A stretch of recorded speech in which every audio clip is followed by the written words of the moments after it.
Welcome to Car Shopping Insider Strategies. I'm your host. I'm known as Deshone the Auto Advisor. If you have 60 to 90 minutes to spend with us, we're going to talk about how you can make sure you're saving thousands on your next car, not just your next car, but every car you get for the rest of your life. I spent 10 years in the auto industry, 5 with Mercedes, 5 with General Motors, and now we do these streams Monday through Thursday. You can catch us at 12 p.m. Eastern time, and you can get your questions answered live. We do rebroadcast this show for those of you who couldn't make it, or if you want to share this with a friend or family, we'll rebroadcast the show throughout the day. But Monday through Thursday, we are live. You can meet us here to get your questions answered. So I welcome everyone. You're going to hear me talk about the sponsor of our show, which is my digital book. It's my new digital book. It's called Cars from Home, 7 Steps to Saving Time, Money, and Avoiding Dealerships. We've gotten hundreds of testimonials and we've gotten lots of reviews on this book. People like you using it to get below market purchases, below market leases, below market new cars, all from home. 99% of your transaction should be from home. That's how you put dealers against each other. That's how you see the whole market. The only reason you should be in a dealership is to test drive your cars, is to have your car appraised if you're going to sell it, and to pick up your car if that dealership doesn't deliver. So we're going to get into some serious Q&A. I see we got a lot of people checking in on TikTok. Good to see you, Cindy, Cowboys, Hoop you 42, EJ Mobile. You guys can feel free to start typing your questions. I have my man Dolan in the background moderating, and he's going to bring in all the questions we get so that we can make sure that everyone gets an answer. All right. So feel free to start typing. We do have a welcome special from my new digital book. It's normally $97, but for 30 minutes, you can get yours for $24. That's 75% off because I want you to have this information and I don't want money to be a barrier to you having this information. So you can get yours for $24. If you get to my TikTok bio, the Instagram bio, the YouTube comments, and the Facebook comments before 30 minutes, you got yours for $24. It's worth $97 and more, but $24 is better. I'd love for you to have that special. So feel free to start typing and we'll get to it. Nigel, Kodak, good to see you. Rob, Enrique, this is our Wednesday, May 7th live show. So for those of you who may want to know, are we actually live? I'm going to be saying the dates on the show just so everyone who is live knows that we are live and they can actually type your questions. So while you guys are typing, I want to tell you about this 7-step system that you want to be operating in. You don't want to be out here winging the car buying process anymore, the car shopping process anymore. This is 7 steps. Whether it doesn't matter whether you're a high mileage driver, bad credit person, good credit person, lease person, purchase person. 7 steps. First step is the most important question. How many years are you keeping your next car? This is the most important question because we need to know how are we going to beat depreciation. Depreciation is what we call the unseen expense. If you buy a car today for $40,000, you don't drive the car one single mile. You don't even drive it. Say you don't need it. You park it outside your house for 1 year. $40,000 car. Come back in a year, what's that car worth? Throw some numbers out there. Your brand new car, $40,000. It could be a used car too. You bought the car, you drop it outside your house, you never touched it. Is that car worth $40,000 1 year later? Didn't drive 1 mile. Didn't drive 1 mile.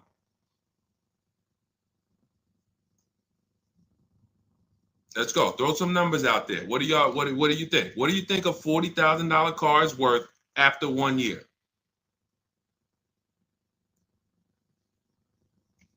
Let's go. All right. Come on. I know people. Let's get. I sometimes listen. I'm going to say this because y'all know I'm a straight shooter. For those of you who are just new here, I have to let you know, most of the people who have a hard time with us getting to the money, literally getting to the money. It's not a matter of the information. The information's proven. We got thousands of people using it. We got thousands of comments. We got hundreds of testimonials. It's the ability to focus. It is the ability to focus. We live in a world where it is very hard for people to focus, and that is where you lose. So I'm letting you know, when you come here to Car Buying Insider Strategies, you have to lock in. If you're going to be here, if not, you're not going to be able to win. You're not going to be able to use what we teach to literally dominate your car buying processes and have total wins, like Milligan, almost $30,000 off an electric car. Like, Just Ralph saving $5,000 off his brand new 2025s. He bought 2 of them. Dealerships dropped the price. The moment they came out, he got them back in December. They dropped the price on both of them over $5,000. Like, these are brand new high demand cars.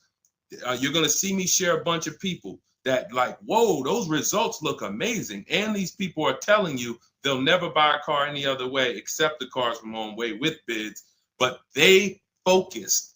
Whenever they met me on a video, social media video, hopped on a live, you have to focus, okay? And that's how you're going to win here. So let me talk to the focus people. I see you, KSA. I see you, Nisi, on Instagram. All right, I see you, John. We got you on YouTube. Jay, we got your question coming. So that's the depreciation. You buy a car for 40, your car is worth 30 a year later. It's worth 35 a year later. Even if you didn't touch it, you didn't drive it, you just literally parked it outside your house. So that means our cars are losing value daily, whether we drive them or not. So the reason why the most important question is our first question: how many years will we keep this next car? Because we need to determine, are we going to beat depreciation with a short-term lease, 3 years?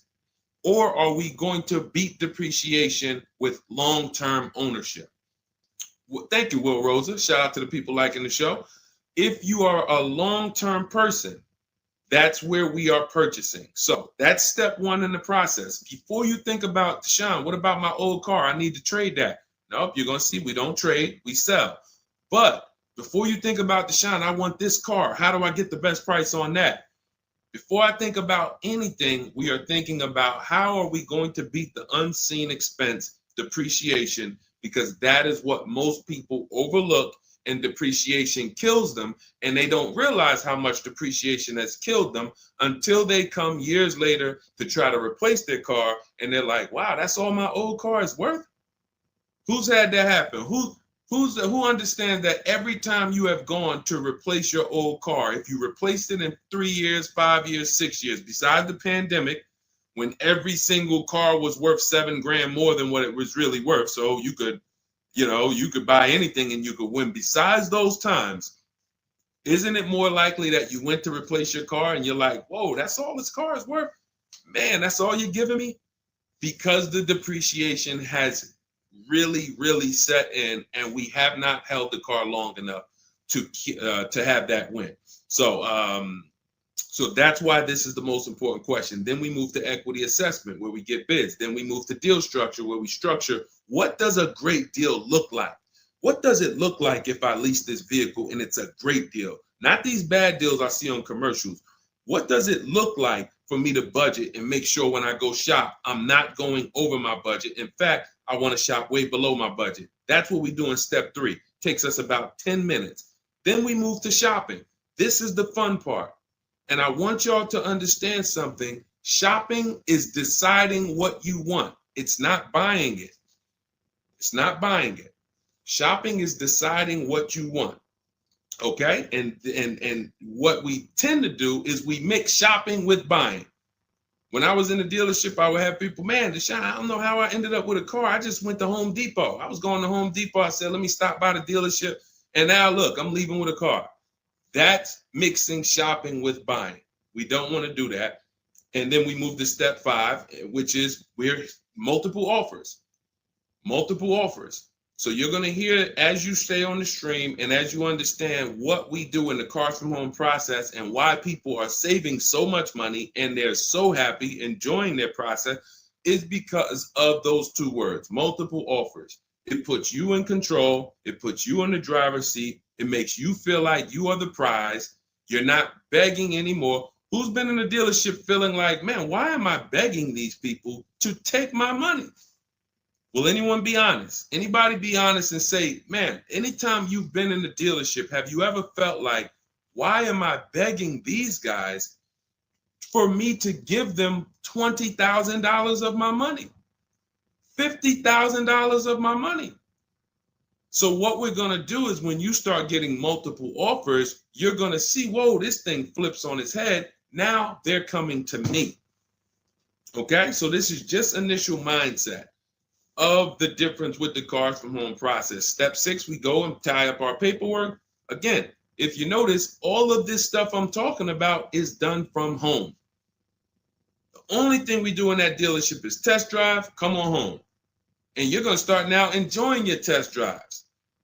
So you probably can't even, you've probably been scared to go test drive. Sean, I'm scared to go test drive. I don't want to, because they're sitting you down. Thank you, Paul. Thank you, Paul Sperling, for being honest. I see you on Facebook.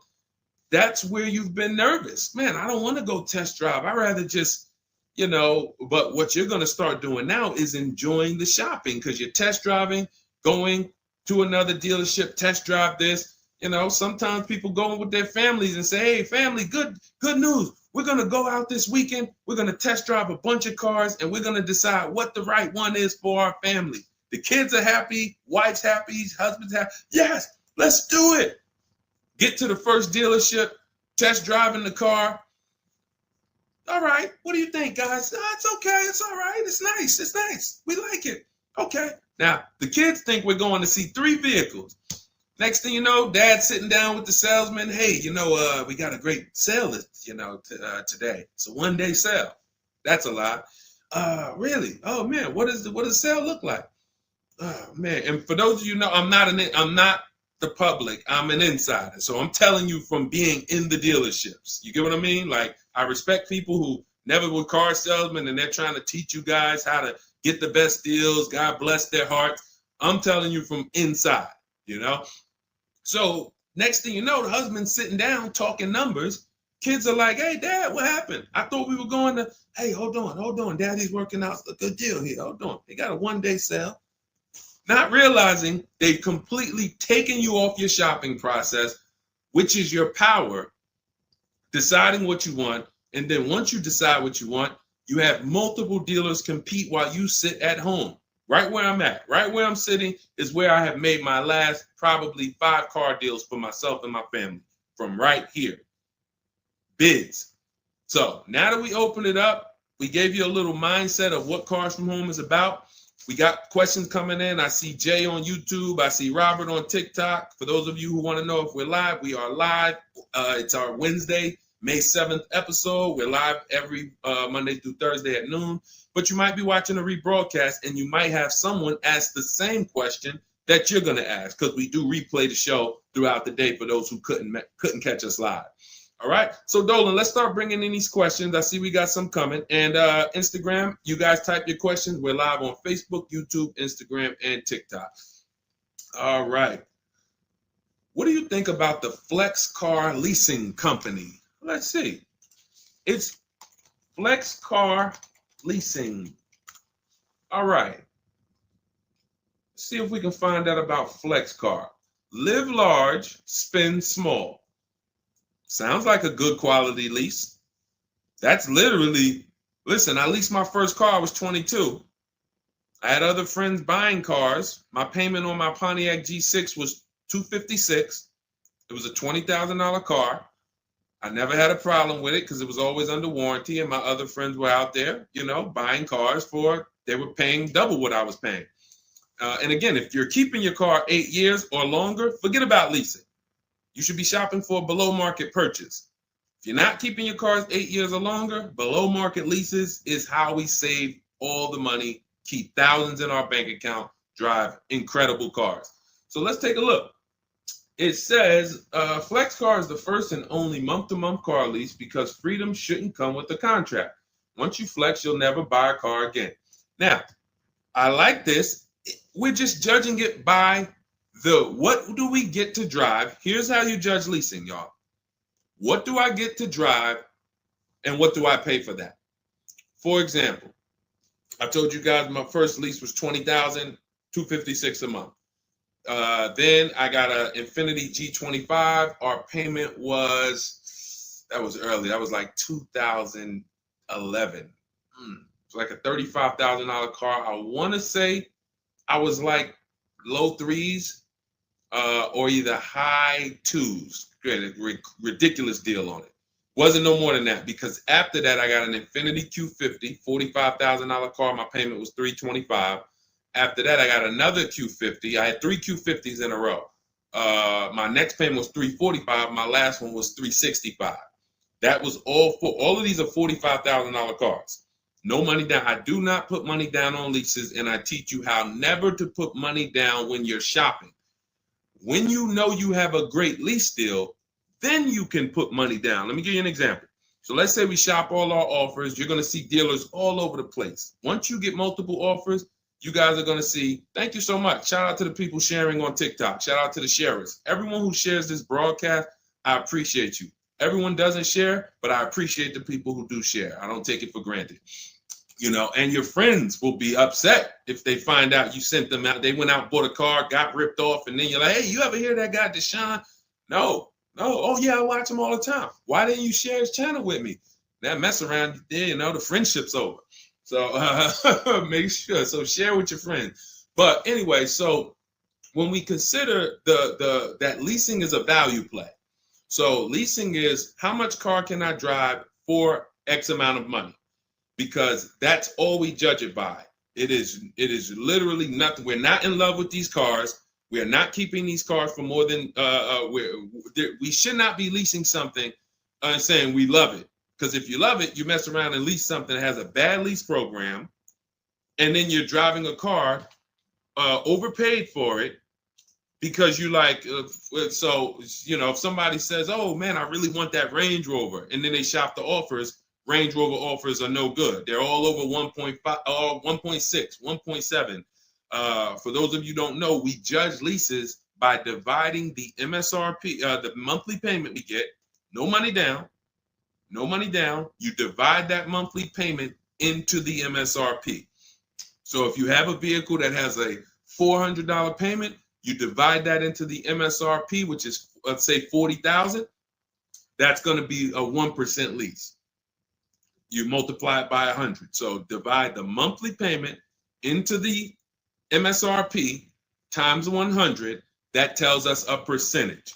So once we get that percentage, we can see, is this a 1% lease? Is this a 1.5% lease?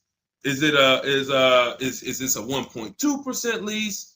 Now, you cannot judge a lease until you've gotten multiple offers because you need to find what we call the 20%. What are the 20%? Anybody know what the 20% is? And we're still talking about this Flex Car leasing program because if we can lease cars through Flex Car and they're 1% leases or 1.1 and 1. If you get to drive these expensive cars, but you're only paying 1%, 1.2%, 1.1%, less than 1% of the MSRP on a monthly payment, you don't have to tie up all your money. You got cars under warranty, no problems.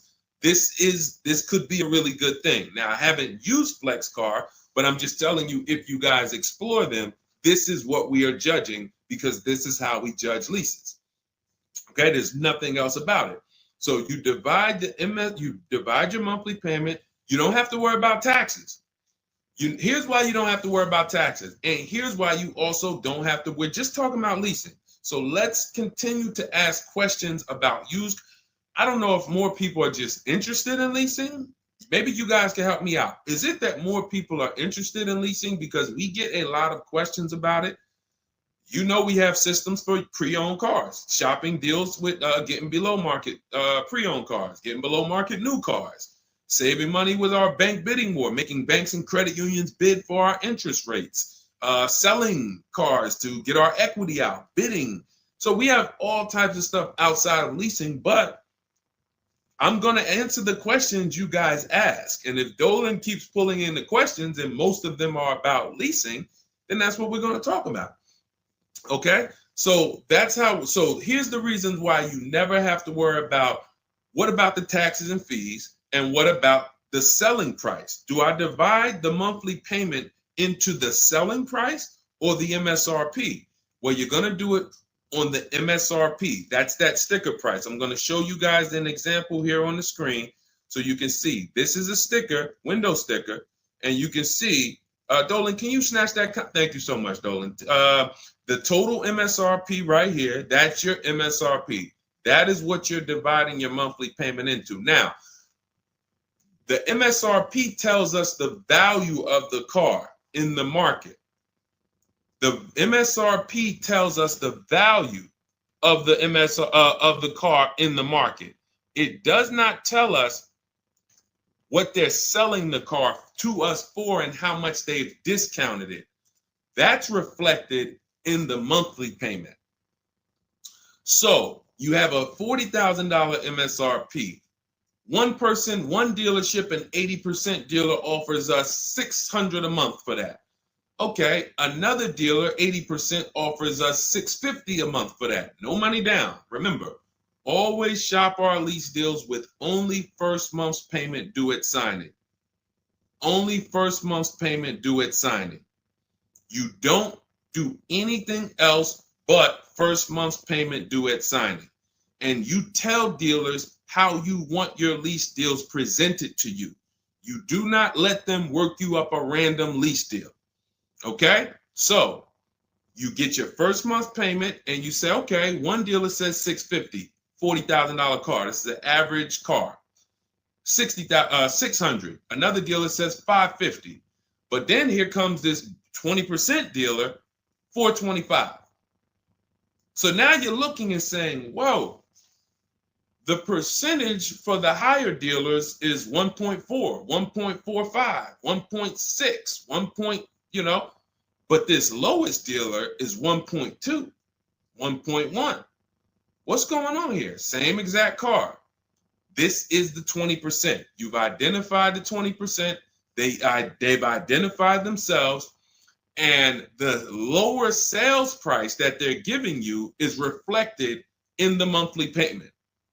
So so the monthly payment is where we can see the discounts, not the MSRP. So we divide that monthly payment into the MSRP, gives us that percentage, and we can see those with the lowest offers, lowest percentages have made us the best deal. And we always make sure we tell them, put your taxes and fees into the payment. Okay, now I have templates for this. So everything we do is by email. If you guys want to take this and use it, you want to try calling around, just remember this stuff. For those of you who do not want to remember it, you're like, Deshone, give me the blueprint, give me the step-by-step. We have everything in my digital book, Cars from Home, 7 Steps to Saving Time, Money, and Avoiding Dealership. I wrote the templates out. You just fill them in, blast them out. We show you something we call the 25-to-5 strategy, where you connect with 25 dealers in 20 minutes, and your goal will be to get 5 offers. So as our welcome offer, you can get your copy for 75% off, normally $97. But if you head to my TikTok bio, you won't leave the show, Instagram bio, YouTube comments, or the Facebook comments, you can get yours for $24, which is going to be 75% off. It's a digital book. You'll have it by the end of the stream. Okay? But this is very important. When we're judging lease deals, whether it's through FlexPay, whether it's through an individual dealership, it does not matter. We are judging them based on value. And the lower percentage I'm paying to drive X amount of car, the better value that we're getting. Okay? That makes sense? Type dollar signs if that makes sense. If anybody needs me to go deeper on that, we can certainly go deeper. Okay? I just had to, there's somebody named Pop. We blocked him on TikTok. He said, talk too much drama to drive a car. He never say that with a house. And if he would, he's totally ignorant. And here's the thing. We have been taught by the auto industry, a multi-billion-dollar industry, that we know as the public takes advantage of people and rips them off. As an industry, not every dealer, but as an industry, they take advantage. They do not get sued. We have people who are driving the same cars, paying $200 more, same exact car. No one is getting lawsuits. You're ripping us off because you've taught us that we should be able to come into the dealership, make a $30,000 transaction on the low side. The average car price is probably 40, 45 grand. They've taught us that they've taught us we should be able to make that decision in 1 hour with no real competition and no real information.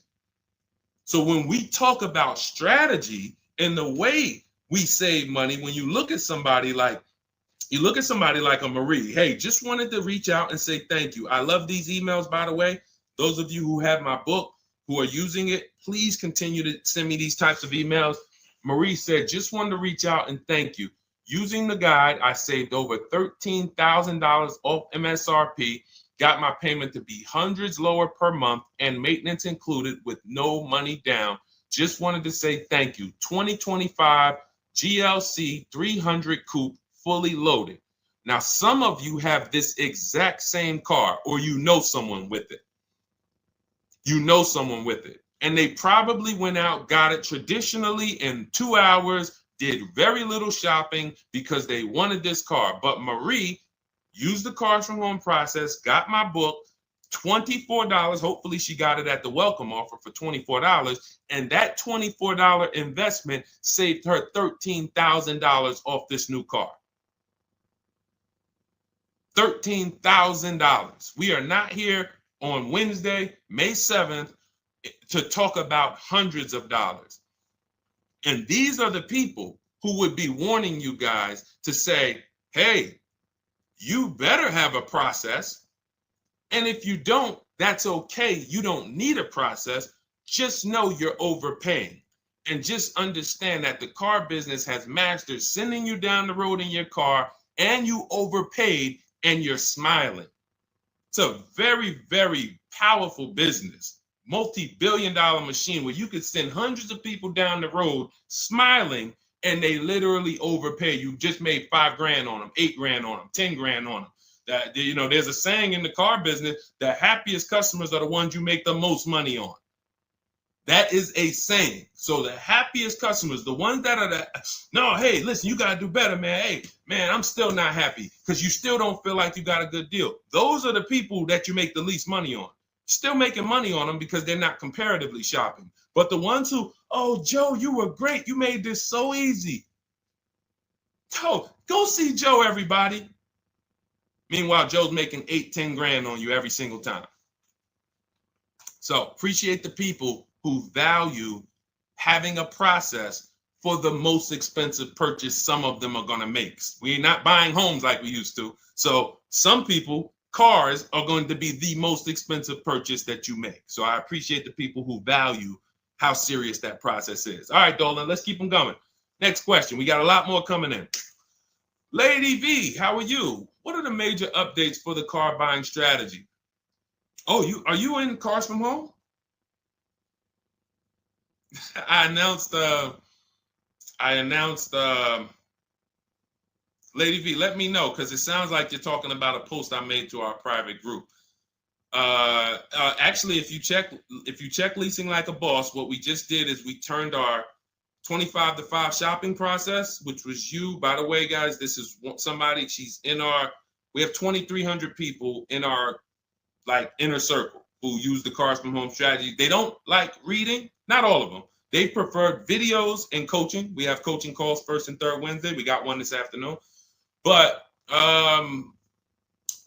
what she's asking, I announced that we were upgrading again our process because we made it even shorter.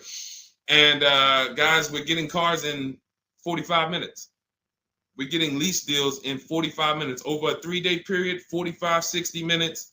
Literally, we are having people bid in a process that used to take us, even our people who are good. Like you look at somebody like Rosalie. Rosalie, some of you know if you've been on the stream, I continue to celebrate her. She got 3 cars. At once, she had to get 3 cars for her sons. A Nissan Rogue, $36,000, $399 a month, sign and drive. CX-30, $28,000, $339 sign and drive. That's a 1.2% lease. And then Mazda CX-50, $40,000 vehicle, $420. 1% leases, and then one, just killing it. Probably. And then she got $6,700 selling her old leases. She sold 2 leases because in step 2 of our process, we teach you how to sell not just your cars that you own or that you finance. Who didn't know you could sell a lease? Type me. Let me ask this too. Who didn't know you could sell a car that you did not have the title for? It's not paid off yet. Let's ask both. Who didn't know both of those? Because I've seen people in my career that say, listen, Deshone, as soon as I make my last payment, I'm coming to get that. As soon as I get the title. And I'm like, where did you think that you had to wait for the title paid off to? So who didn't know that? So literally, I see you, Nina. Thanks for being honest. Appreciate you. All right. Thank you, yours truly. I appreciate the people who are always willing to be honest, because you're the ones who are going to really, if you can't get the bad news, you are literally not going to be able to get to the good news. Like, you got to realize the people who they have a very tough time is they just think, Deshone, I know way more than you. Even though you've been in this thing since 2006, you got all this experience, you done worked for this, been a finance manager, had your own brokerage. Deshone, I still think that I know this more than you. Very tough time helping them. But other people, you guys can win very simply. So when we look, she's asking, we were getting these cars in roughly an hour and a half, 2 hours from home. Now I'm doing it in about 60 minutes, but I created a quicker process, cut some things out, and we just are uploading new things to our membership page that are going to have people literally popping in over a 3-day period. Morning, 10 minutes, afternoon, 10 minutes, evening, 10 minutes. You do that by your second day, you're going to have 5, 6 offers, 7 offers, and be ready to close the deal. Like that quick. That quick. I'm always about quicker. Deshone, y'all getting cars in an hour and a half from home. Yeah, but can we do it quicker? So that's what we got. So check Leasing Like a Boss, and you'll see some of the new videos already in there. And thank you, Daniel. He said it's worth the price. And it's in the book. So very important to understand. Everything we're talking about, guys, you can get it for $24 if you get to the book before the 30-minute welcome offer expires. This is the same system. Some people just like videos and coaching in our community, 1,600 people in it. They want to be in that. Like, let's do this together. Let me ask more questions. We can't answer questions for people who have the book. Unless you pop on a live and you catch me here. So thanks, Lady V. But yes, check out the membership page and you'll see all of the new videos in day 5 for the 25 to 5 strategy. It just got quicker. All right, go ahead, Dolan. Pull the next one up. All right. And every time y'all hear something that you like, can you continue to run up these likes on TikTok? Appreciate it. I see we're about 300 now. But if y'all can continue to run those likes up, it means a lot. It lets TikTok know, hey, they're talking some serious stuff over here. Let's bring some more people over here so more people can benefit. My man Paul Sperling on Facebook. How are you? Are there dealerships that won't allow you to lease unless you use their financing and not use your own credit union? This is a great question. Wanted to know if it was true because Genesis Salesman told me that. Great question. So Paul, with a lease, we must use the dealer's bank or the manufacturer's bank. It's not like a finance where we can go and we can get our own financing. We can shop around for our own financing. And the reason we're doing that is to make sure that they're not overcharging us for the financing. So we have a process we call the bank bidding war, where we strategically let tons of banks and credit unions shop our credit without it lowering our credit score with all these inquiries. And we do it within a window, and it allows it to only show, it only affects our score as one hard inquiry. So these are the steps we take to make sure we are not overpaying. Thank you, y'all. Yali 288, #1 gifted badge. Appreciate you. But on a lease, it's different. We must go through the dealer's bank. Now, here's what could happen. With a lease, there's something called a money factor, which is an interest rate. That's an interest rate on a lease. It's called a money factor. Now, dealerships, if they know you are not shopping, and some, the 80%, even if they know you're shopping, they're going to mark up the money factor. So they're going to create and quote you with a higher money factor. This is why going in and asking for the invoice does not matter. You don't know what the hidden money is. What are the rebates? What is the incentives? What is the money factor? You don't know. Did you mark it up? Did you not? Can't see it. It is totally undisclosed. There's no way for you to see it. So how do we make sure this doesn't happen? Multiple offers. Because when we know you're shopping now, and again, you're going to see as you guys get multiple offers, sometimes it's not going to matter. You're still going to see offers that are extremely high. And you're like, these guys are still quoting us high, even though they know we're shopping. Correct. Because this is what they sell their cars for.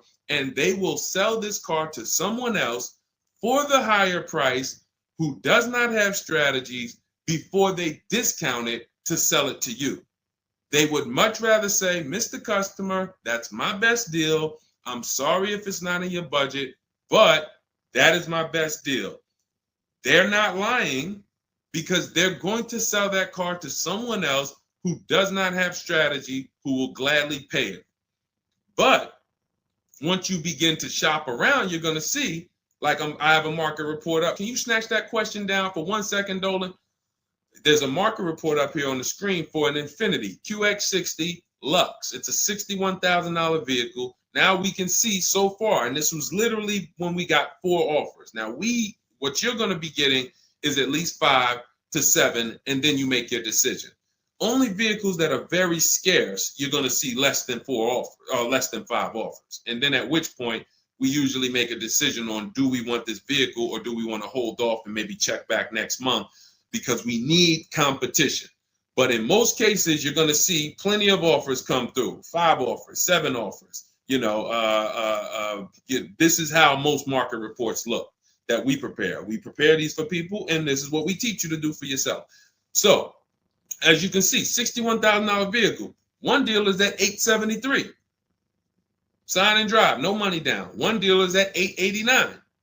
But then we have 2 dealers that have come in at $680 and $685. $200 apart.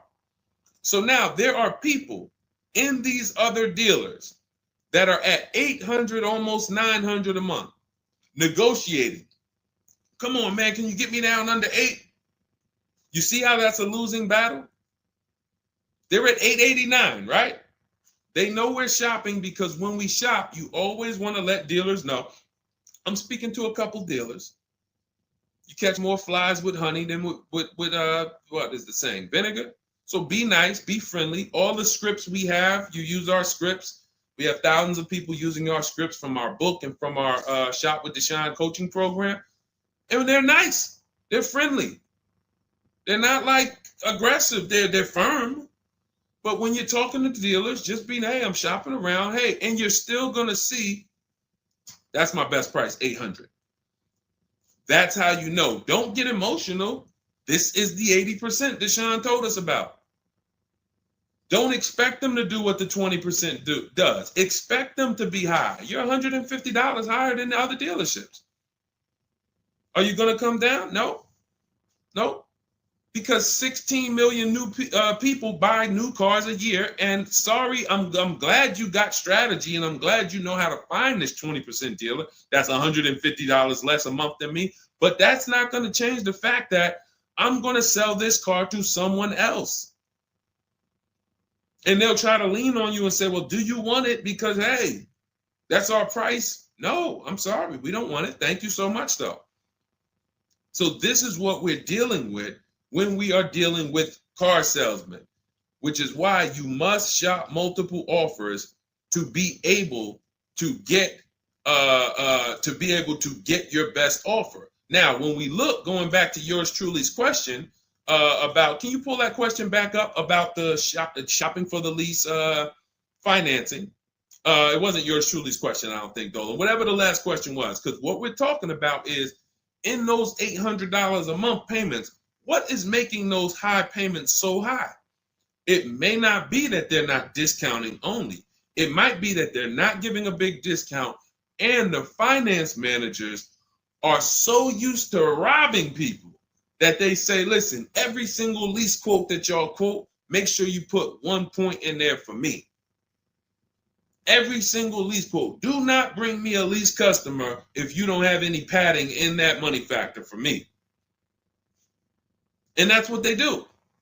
So they are not going to lower the money factor. They can't. There was salesmen. I remember when we were salesmen, they used to start negotiating the rate. Hey, what if I could get you down to 3.9 or 4.9? The finance manager come out and say, why are you saying that? You're giving away my money. You negotiate the car price. You negotiate with their trade with them.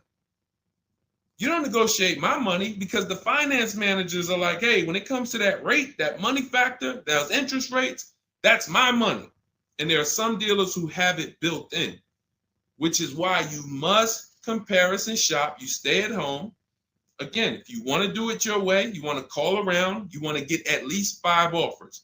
Using our way, we'll show you how to get 5 offers, contact 25 dealers in 20 minutes, and then literally in minutes, you got offers coming into your inbox.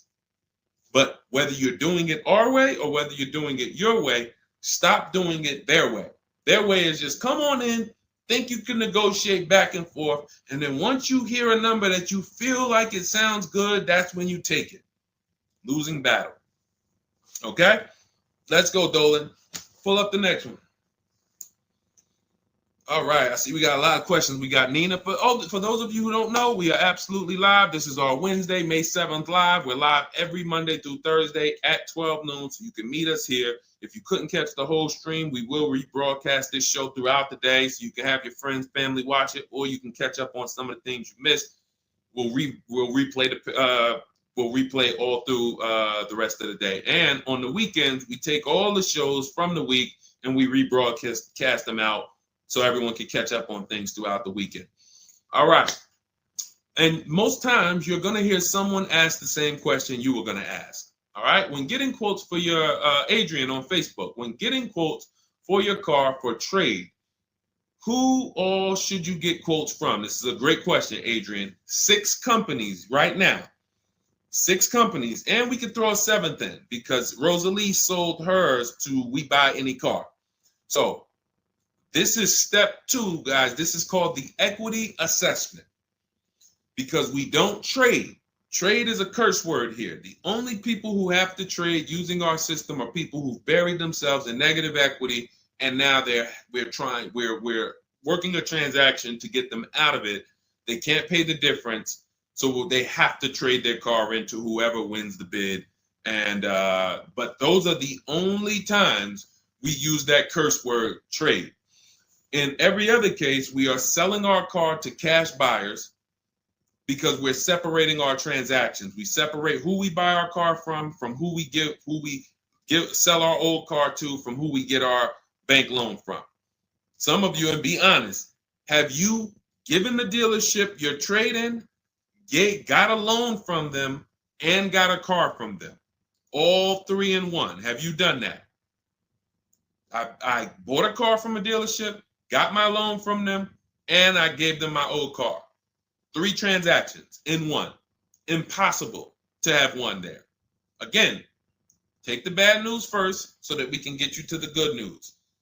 You cannot win giving a dealership 3 transactions in one.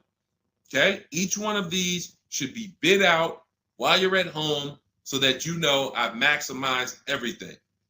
Okay? So 6 companies we're getting bids from: CarMax, Carvana, Driveway, Kelly's Blue Book, but not the regular Kelly's Blue Book, Instant Cash Offer. Kelly's Blue Book Instant Cash Offer, where they connect you with a local dealership that gives you a cash offer. Auto Nation, cash offer. Car Gurus, cash offer. All three of them connect you with a local dealership to get a cash offer.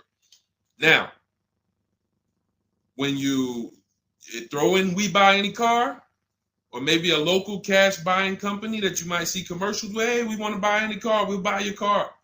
All of them. Now, this takes about 25 minutes to do to get all of these quotes, but you're not getting, this is a third of your transaction. So those of you who are like, I'm just going to trade, God bless you, do you. But you're not going to make the money we make. You're not going to make the money Rosalie made. Sold 2 leases, put $6,700 in her pocket at the end of the lease. And what many of you, do I still have Melissa's test? See, Melissa, many of you who are going to learn that you have not been a long-term person and you have been buying your cars, you're going to get your bids, and then you're going to put a ton of money in your bank account because you're going to lease with no money down. And once you lease with no money down, I don't think I have it up. I think it was from last year. And because we're just showing all 2025s and 20. Yeah, that's all we're showing right now is, recent people, But some of these, Dolan, I'm going to go back and grab because some of them were unique in that when you see you've been somebody who's been taking loans out and you're like, Deshone, every time I buy a car, I take loans out 5-6 years. I go trade the car in after like 4 years, or maybe I pay them off and then I go and trade them in. And I always end up really not getting nothing. I got high payments every time. And then whatever my old car is worth, I use it for a down payment for the new car. I don't really see where that money goes. So this is a repetitive cycle. What you're going to do is actually get your cash bids, realize, all right, I've been breaking the 8-year rule. The 8-year rule says if you're not buying your next car to keep at least 8 years, you should be getting a below market lease. That's what you should be shopping for. That's going to save you thousands upon thousands of dollars more, and you're going to drive better vehicles. If you're keeping your car more than 8 years, then you should be shopping for a below market purchase, new or used, based on your budget and your values. So the 8-year rule. So you say, man, I've been breaking this 8-year rule. I'm not keeping these cars 8 years. Let me go and shop for my below market lease next time. So my normal car that I would normally trade in, not really see where that money's going. Now I'm going to bid that out to CarMax, Driveway, Carvana, Kelly's Blue Book Instant Cash Offer, Driveway, Car Gurus, and We Buy Any Car. I'm gonna see the highest bidder. The highest bidder might be like because Melissa, I think she made like $14,000. She had like a 5-year-old car that she would normally trade, but it was paid off, and she's like, all right, I'm not gonna go and use this as a trade and buy something else. She gets like you're gonna have like 12 grand equity, 15 grand equity, beautiful. And what's going to happen is when you shop for your below market lease, you're shopping with only first month's payment due at signing. So you find your lease, you've already been paying super high payments because you've been purchasing. Now you're like, whoa, I could drive this new car and it's $200 less than what I've been paying. I don't got to put no money down on this thing. You pull out of there with a super low payment new car, and you got a $12,000, $15,000 check going in your bank account. Got my car, and now I can see where my equity is going. It ain't going to you, dealership. It ain't going in that car. It's going in my bank. And this is, that's one of the most beautiful things I love to see. And it only happens for people who have been, unfortunately, programmed and brainwashed to buy cars. They don't keep them 8 years. And then when they come to the revelation, now it's like, boom, equity goes in the bank. I'm driving new cars for cents on the dollar. Beautiful. All right. And that's why you do the equity assessment before you shop. Step one, we decide how our 8-year rule. Are we buying to keep more than 8 years or less than 8 years? That's when we know, lease or purchase. Then step two, equity assessment. Let me see what my current car is worth. My current lease is worth. Can I make any money on it? Am I upside down? That's what we do at step 2. Okay, so once you guys really follow this process, your whole car buying is going to change. You'll be moving just like everybody else is moving. Just like Brian got his first lease. First lease using our system. He said, just finalized my first ever lease using your system. 2025 HRV Sport, all-wheel drive, $30,500 MSRP for $395 a month. 1.2% ratio. See, this is how you know people understand the car buying process. They talk just like me. They talk just like me. They know the process. They didn't have to go to school for this. They just followed the steps, and I walked them through how to judge the deal. 1.2% deal, 12,000 miles a year, 36 months, no money down. His initial quote from this dealer was $434. In my book and in our Shop with Deshone system, we have calculators we invented. We have 6 proprietary calculators. Can't find them anywhere on Google. They're ours. We created them. He used our calculator. We put all our offers into the calculator. It tells us what to counter. So he counter offered online or by email. His last offer was $395. They went from $434 to $395. That's how it goes. And he probably had 5 or 6 or 7 other offers that was $150 a month higher. That's how it goes. All right. That's where you want to be. All right. That makes sense. Did everybody grab that? Type $ if you follow me. Who's following? Type $. Okay. I never want to go to the next subject before I make sure. All right. Did you grasp that? Did you? All right. Thank you. I see you, DJ and Nice. My man, good to see you checking in. Hart, you have that's your username, Hart. So yours truly. Thank you so much. Good to see you. All right. I see you, HD1 1225. Good to see you. All right, perfect. All right, Dolan, let's go to the next question. All right, feel free to keep talking. I know we got a bunch, so I'm not even gonna say it. Let's just try to get through what we got so far. Should there be a set length of financing depending on the year of the car? Great question. So we have something we created called the Rule of 72 and the 10th birthday. This is, all right, there's something we call the repo recipe. So when I was in Mercedes, this happened more often with Mercedes. People, 4 expenses that we need to take into account when we're financing a car. 4 expenses. The cost to acquire the car, and most people are taking a loan. So it's the cost to acquire. Then you have the cost to repair it. Well, let's say this. You got your insurance. You have your maintenance. And on some cars, maintenance does become serious. On a Mercedes, your oil change is $200. Your brake fluid change and your service B is $400 to $500. So there are cars that we have to take into account the maintenance being serious. Then we have gas. So even if you have a car that maintenance is low, you still have gas. So let's just wrap those 2 together. And the 4th expense is what really, really hurts people when they have something that breaks. And when we have something that breaks, what we typically don't want is a car payment. We don't want all of those expenses on top of things breaking. So what we really want to do, and this is a measure of when you're buying too much car for your real budget. If you can't buy a car and you afford it and can get, most of the loan is under warranty. So most of the loan that you have the car is under warranty. If you got a 5-year loan and you got 2 years without a warranty, okay, cool. You got a 6-year loan, you got 3 years without a warranty, okay. But you don't want a 6-year loan and 1 year you had a warranty and 5 years there's no warranty on a car that could, and you don't have the cash. These are things that we call the repo recipe, because when something breaks and you have a car payment and your insurance payment and they're telling you, wait, you need the maintenance, you just wait, I just put brakes and tires on this thing. This is enough for some people to say, whoa, I can't afford to put $5,000 into this car in 60 days. Or so how do we prevent this? We prevent this by making sure we're not taking a car or a loan too long for the year of the car. And the longest loan we want to take is 72 months.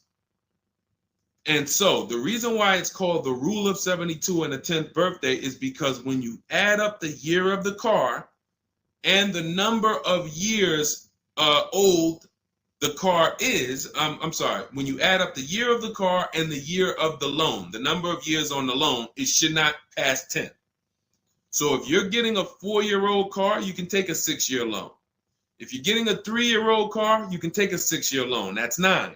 If you're getting a 5-year-old car, you should take a 5-year loan max. If you're getting a 6-year-old car, you should take a 4-year loan max. Now, why is this a test of affordability? Because some of you are saying, whoa, but I can't get the car that I really want at that number. Then that means you can't afford the car that you really want. Again, it doesn't mean you can't break that rule, but it does mean that you're going to have a loan on a car that's older than 10 years. This is risky. So it's nothing wrong. The reason we create these boundaries, so at least when you cross them, you know you're crossing them. So if something happens, you're not surprised. You're not like, whoa, how did this happen? Well, I took a little risk. I took 1 year longer. Then, the car's 11 years old. I still got a loan on it. Stuff goes wrong. I'm out there. I got more exposure. But if we use that as a gauge of affordability and say, you know what, if I can't afford a 6-year loan on this car, then I can't afford the car. If they're telling me I got to take 7 years, that's why we cap both. We cap the number of years you should take at 72, absolute longest. And some of you know we default to a 5-year loan when we're shopping. This will also help you because you'll look and say, 5-year loan, every $5,000 is about $100 per month. So as you're shopping and you're looking at cars, you should be saying to yourself, all right, $20,000, that's about a $400 payment. All right. And that's if I put no money down. You got your taxes and fees. Maybe I'll take care of the taxes and fees, but that $20,000 car is going to cost me about $400 a month, 5 years. $80,000 car, you're looking at, divide that by 5,000. That's $1,600 a month for 5 years. Doesn't matter how high you go. But when you don't have these rules and you go in, here's what tends to happen. You look at cars that are way more expensive than you could afford, and you say, hey, can you get me to this payment? And a salesman, are they ever going to say, no? They're going to say, oh, let me see what I can do. Next thing you know, they come out and say, hey, good news, I got you to $1,000 a month. Hey, good news, I got you to this. Way below what our rules are.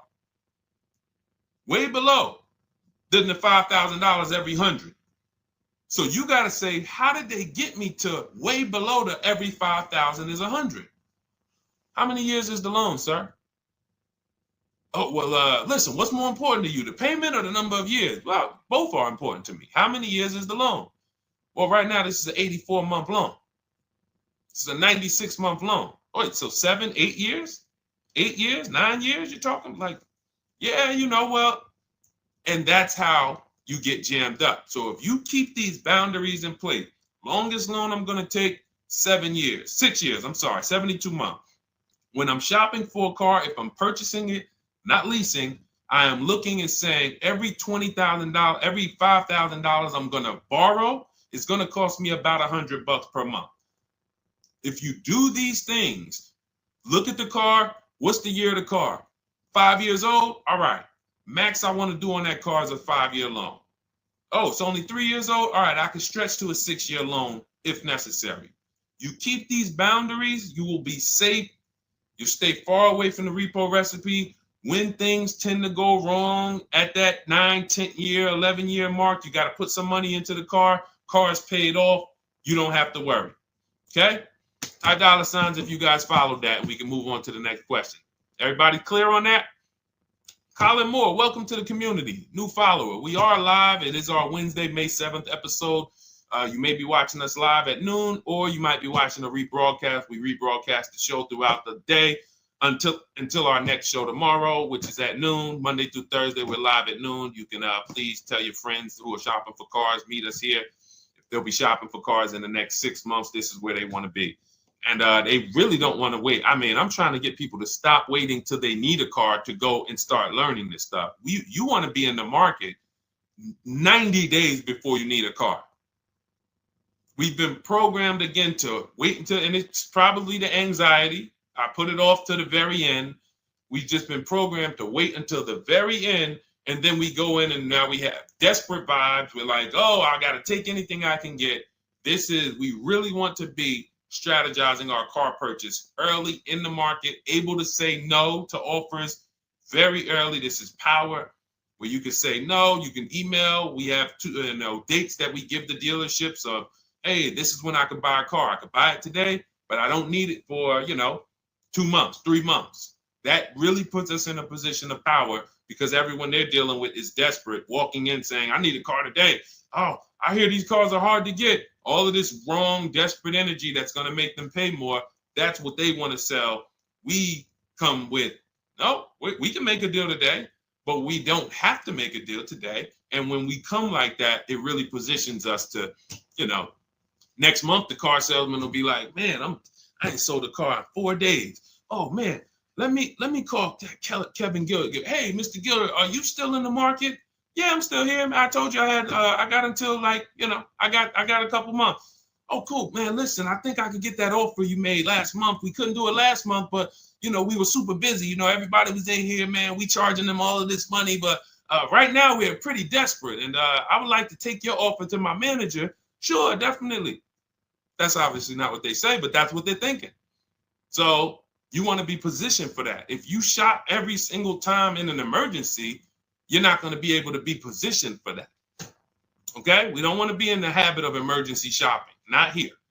Once you have this way, you'll be like, oh, man, I could get in the market early. All right. Go ahead, Dolan. Oh, for those of you who are like, Deshone, there's no way I'm going to remember all of this stuff. Can you give me the whole blueprint? Write it out step by step. That's my new digital book, Cars from Home, 7 Steps to Saving Time, Money, and Avoiding Dealerships. And it's 7 steps, whether you are purchasing, whether you're leasing. We get below market leases. You're going to get below market leases, below market new cars, below market used cars, below market financing, because you're going to have banks and dealers bidding for your financing. If you're a high mileage driver, there's 3 different strategies for exactly how you need to be moving as a high mileage driver. If you have negative equity, there are 2 strategies in there to help you move from negative equity to your next purchase. This is all in 7 steps. Very simple to follow. So you can get your copy. It's normally $97, but you can get your copy.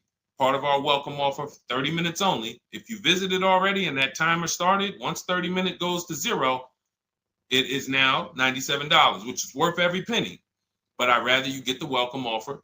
So go grab it. TikTok bio, Instagram bio, Facebook comments, YouTube comments. Click those links.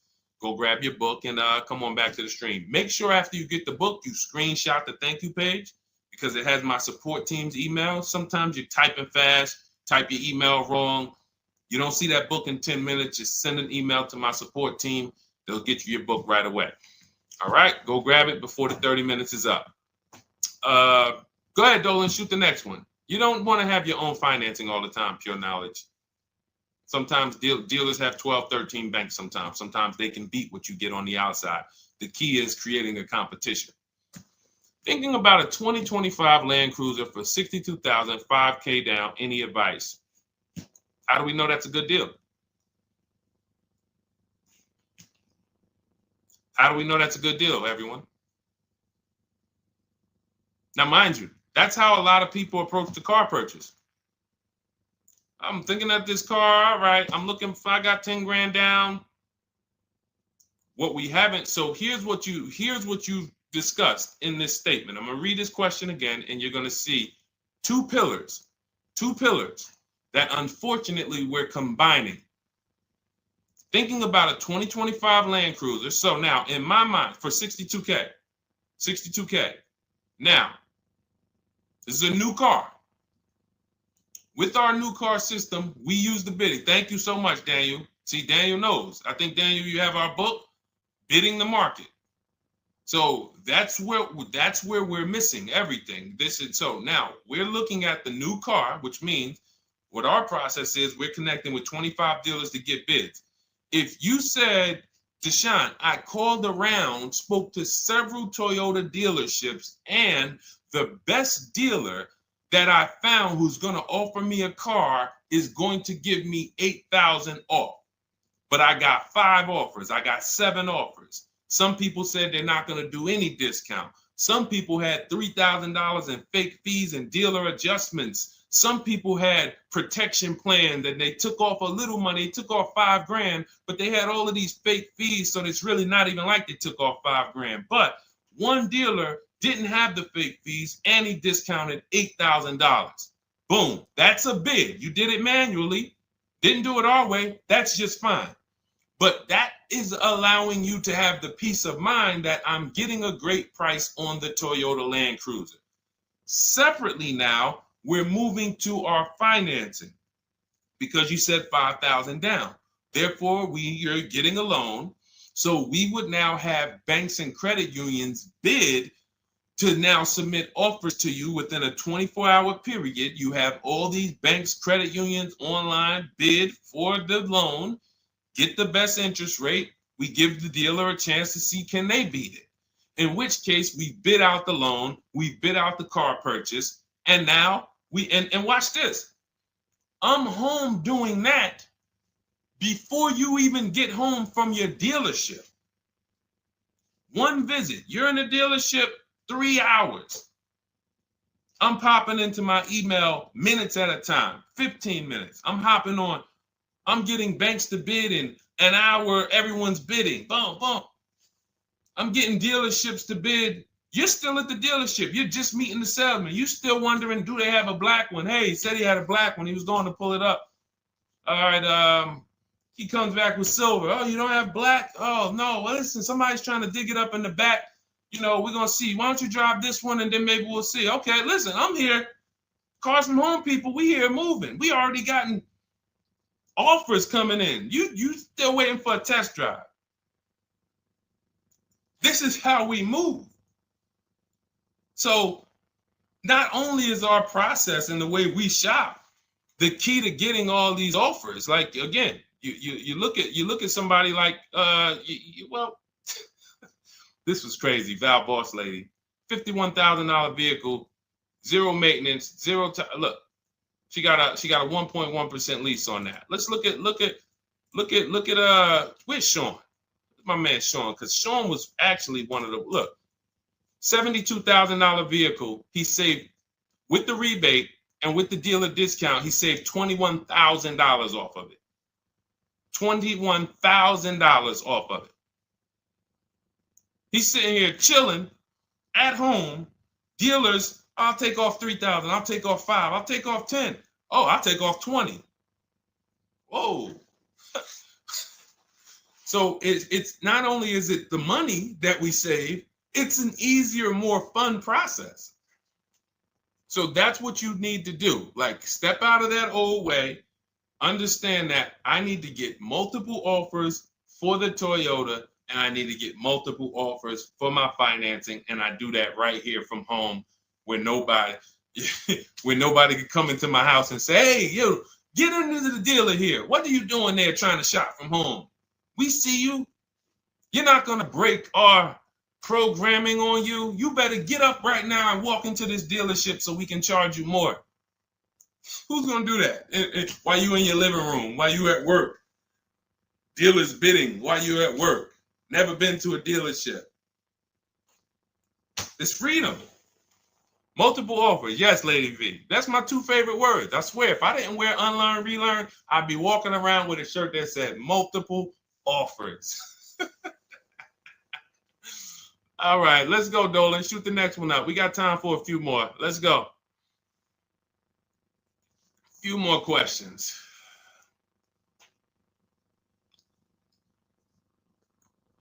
Atiba on Facebook. How is the best way to sell your personal car? Is that in the book? Yes, that's our equity assessment. Step 2. Step 2. Multiple offers. Get your 6 to 7 cash offers. And if you don't need to replace your car, just go and get your check. Do your inspection, get your check. Cash offers, CarMax, Driveway, Kelly's Blue Book Instant Cash Offer, Carvana, AutoNation, Car Gurus. You want to throw We Buy Any Car in there? 7 offers. Get your cash offers. Now, if you are replacing your car, we are timing the transaction. What that looks like is we get our bids for our old car, our current car, or our lease.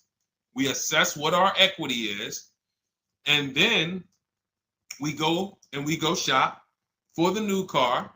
And once we find the best offer for the new car, we then go in. We'll give the dealer a chance to match it, but they usually can't. Hey, I'm selling my car to We Buy Any Car. You know, they're giving me this. Can you beat it? No, that sounds crazy. I can't beat that, because they're not going to win 2 bids. They're not going to beat all of the new car dealers or the used car dealers to sell you a car. And then they can also beat all the used car cash buyers to buy your old car. They'll be out of business. So you go pick up your new car, drop off your old car, or go drop off your old car, get your check, drive over, pick up your new car. Maximize both transactions.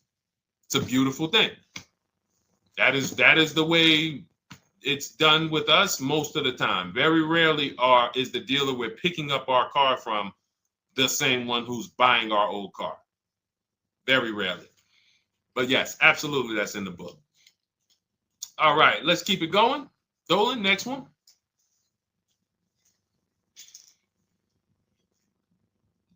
Daniel Thompson. Deshone, I've been keeping an eye on a used vehicle that has been sitting on the lot for over 60 days. What is a good amount to ask off the sales price without teeing off the dealership? Thanks for your time. So if you've been watching the vehicle, and this is the benefit of being in the market early, used car markets change, used car trends change. You can see prices going up, you can see prices going down, you can save inventory that you've been looking at. You know, I show you in our multiple marketplace strategy how to save the cars that you're looking at, create these save listings. Every new car that pops up, you get an alert for it. This is why when you know the market, like Daniel knows the market for this car, if he has on alerts, every new car that pops up, he knows about it first, and he can actually jump on that car quicker than anyone else, because other people will hesitate because they don't know the market. So they'll say, hey, what about this car? Oh, they just listed it today. It might not be a good deal. Well, Daniel will know if it's a good deal because he's been watching the market to know, yes, that's a good deal. No, it's not a good deal, because the really great deals where dealers say, hey, we're just going to move this car. We want it gone in 24, 48 hours. Those are not going to last. So literally, once they list them, you want to be able to say, oh, I saw that first and I know the market. Hey, you call. Oh, just got a cramp. Went to the gym earlier, dehydrated. Went to flex and my arm said, no, you're not going to do that. So, but once you know the market, you literally can jump on things fast. Now, in the case of also watching the market, in this case, we see a vehicle that's sitting. Long as we verified there's no bogus fees on it, only fees on a car we're purchasing, used car or new, should be tax, documentation, and motor vehicles. That's it. Tax, documentation, motor vehicles. In some cases, in certain states, you may see smog or something. Should be very small. Very, very small. Shouldn't be anything else for $300, $400, $500, $600. Tax, motor vehicles, documentation fee. Those are all legit fees. Everything else is a made-up fee to try to make money. Now, there might be some value in some of the things. We have a service plan that we added that we selling on all our cars. Okay, but we got to compare that to the dealers who don't have that stuff. So what you want to do is look at the low side of the market, the way we teach. So if you're looking at the low side of the market, Daniel, for example, and you see, all right, all the low prices are 21 to 22. The cars go up to 24, 25, 26. I see some up there for 27. Okay, but the low side of the market is 21, 22. And this is how we watch the used car market, because we want to watch the low side. Now, the low side is going to be where the worst cars are. What do I mean by that? frame damage, salvage title. If you don't see a couple cars and you pull a Carfax and it says salvage or it says frame damage or it says 2 accident, you're not looking at the low side of the market. You're looking at the regular retail market, the regular middle of the market, the average prices. Because if you're shopping the low side and you're like, okay, between 21 and 22 is where the lower prices are, you're going to see some, oh man, look at these pictures. Now, car's all scratched up. Oh man, okay, man, this thing had 2 accidents. Oh man, this thing's salvaged. But then you pops up and you see one for 22. You pull a Carfax. Carfax looks good. Maintenance looks good. Boom. Oh, now you know. So Daniel, if you know the low side of the market, now you're trying to see maybe this car has been there. It's $2,000 more than the low side of the market, but maybe they're getting desperate. So you make an offer that's right where the low side of the market is. So let's say the low side of the market is 21, 22. This car is listed for 24, but you know this thing been there for 2 months. You make an offer of 21. They might say, hey, listen, no way we can do that. Most we can do is 22. In which case, you won. That's why you want to know where the low side of the market is. Because if they accept the offer and then your offer was too high, then you regret it. So if it's 24, it's been sitting there, you offer them 23, 22.5, they say, yes, we'll take it. Then it's like, man, was that the low side of the market? No, the low side of the market was 21 to 22. So let me offer 21, see if they'll bite. And if I land at 22, then I'm happy anyway. If I offer 21 and they say, look, no way we could do that. We could do 22.5. That's the lowest. We can blow this car out, and you won anyway. This is why knowing the market, this is all we teach. Whether you're in Shop with Deshone or a video checklist, or whether and watch this. The thing about our process is every time you use it, it gets quicker.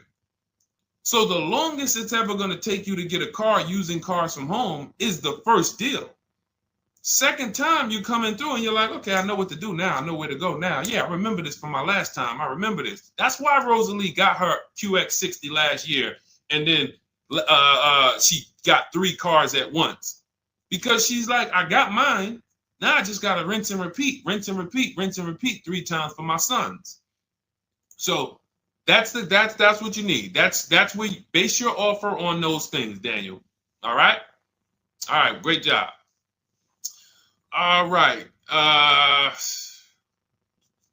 right, it's go ahead, Dolan threw up one more. All right, I'm trying to see. I'm looking at time and I'm like, all right, let's go. All right. Is it true that finance bank will require a certain amount down to get you approved? Absolutely not. Absolutely not. You can do no money down financing. Here's what's happening if anyone's requiring money down for finance. It could be based on your credit, but more often than that, it's based on how much you're trying to borrow relative to the price of the car. So let's say a car is $25,000. Now, this is how the ability to shop affects your deal in the long run. Because if you overpay, the bank is not going to tell you. It's not their job to say, yo, you're overpaying for this car. But here's what happens. Let's say a car that is a good deal would come in around $25,000. Good deal, good value. Now, you don't know what you're doing. You go in, you pay, you get a car, you're like, okay, man, I'm looking at this car, man, it's about $28,000. It's about $28,000. I love it. It's a nice car. Now, you're not looking at the market to see what the low side of the market is. You go in, and you could do this with a new car too. Tons of people did this during the pandemic. Went in, paid over sticker, 5-10 grand. Normally, the bank would not have approved those, but the banks were in cahoots with the dealerships because there's something called a loan to value ratio, which is why the banks are getting hurt right now because they approved deals on cars that they knew were worth 35, but they were approving loans for 50. Because dealers decided we want to sell this $35,000 car for $42,000. So once our client needs the loan with everything, and they might have a little negative equity, we need y'all to loan them $50,000 on a $35,000 car, and the banks did it, which is why they're falling apart right now, and they're going to continue to collapse. So when you look and say, whoa, if that's the case, how does the bank protect themselves? It should be loan to value ratios, which means this car that you're telling us you bought it for 28, your taxes and everything are, let's say they slapped on some fake fees on you and you're up there like, all right, man, I thought the car was 28. But when it's all said and done, I paid like 34 for it. Now you leave with that car for 34. The bank looks and says, well, you're trying to get it for 34. The bank looks and says, whoa, the book value on this car is only 23. So actual cash value might be, we could lend, the actual cash value is like 23. We could lend 25. I could see if somebody bought it for 25. We could lend that because they'll usually give you 20% above what the actual car's value is. So we'll lend on the $25,000 car, we'll lend you $32,000. You're asking for 34. That means you've overpaid by so much, the bank can't approve it unless you get them to the loan to value ratios where they're comfortable. So they're going to say, you got to put down $2,500. You got to get to, you can't borrow no more than $32,000 on this car. You need to come up with $2,500, come up with $2,000. So whenever a dealership's coming to you and say, hey, listen, the bank needs you to come up with this, they're overcharging you. And you're about to take a deal being overcharged because you're overpaying for the car and the bank is saying, we're not taking on all of that risk. That person needs to put some more money down because I know y'all trying to sell them this $23,000, $24,000 car for 33, but we ain't going to help you do that no more. Now, this also happens with negative equity. People trying to move 5-10 grand negative equity over to their new car. And now it's like, oh, wait, the bank's saying you got to put money down. Same reason. So it's two cases, lots of negative equity or you're overpaying or both. But that's a signal. All right. Again, that's why we bid out transactions. When you get multiple offers on the car you're buying and multiple offers on the car you're selling that you have negative equity on, you can see, no, y'all not pulling wool over my eyes because I know the market. All right. And all of this is done from home. That is why our system and our teaching, our philosophy, our company is called Cars from Home.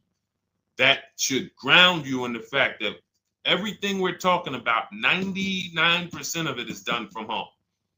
99% in minutes, not hours, minutes.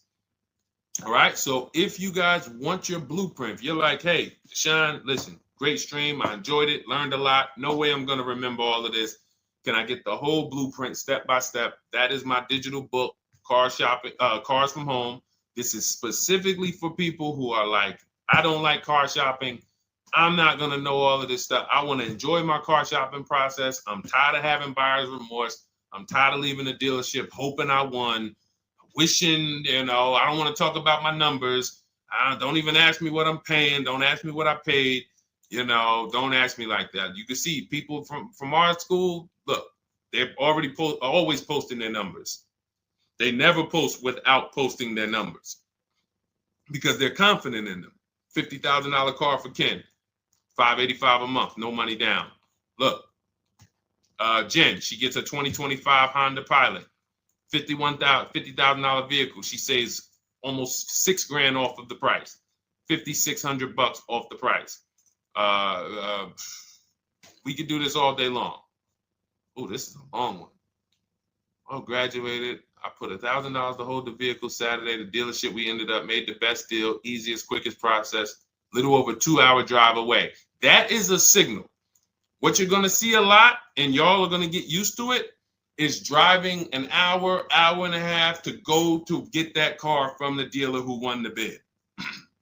Convenience costs you money. Every one of our students, our book readers who use what we teach, they are absolutely prepared to be, oh man, the dealer that won the bid, they're taking off $15,000. Man, they're 2 hours away. That's a nice drive, ain't it? Nice drive. Oh man, I'm driving I never made this much money on a drive before. And then you start to see most of these local dealers, they think they got me because they see my zip code and they're like, well, this person ain't gonna shop. So listen, hit them at this price.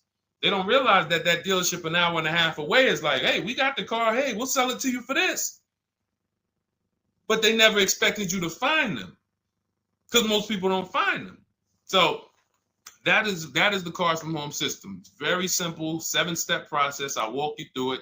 And in my digital book, you'll have all your questions answered because it's a step-by-step process. You literally just do one step, check it off. Next step, check it off. Next step, check it off. By the time you get to step 7, you're setting up your delivery of your car or you're going to pick it up. All right. But it's normally $97.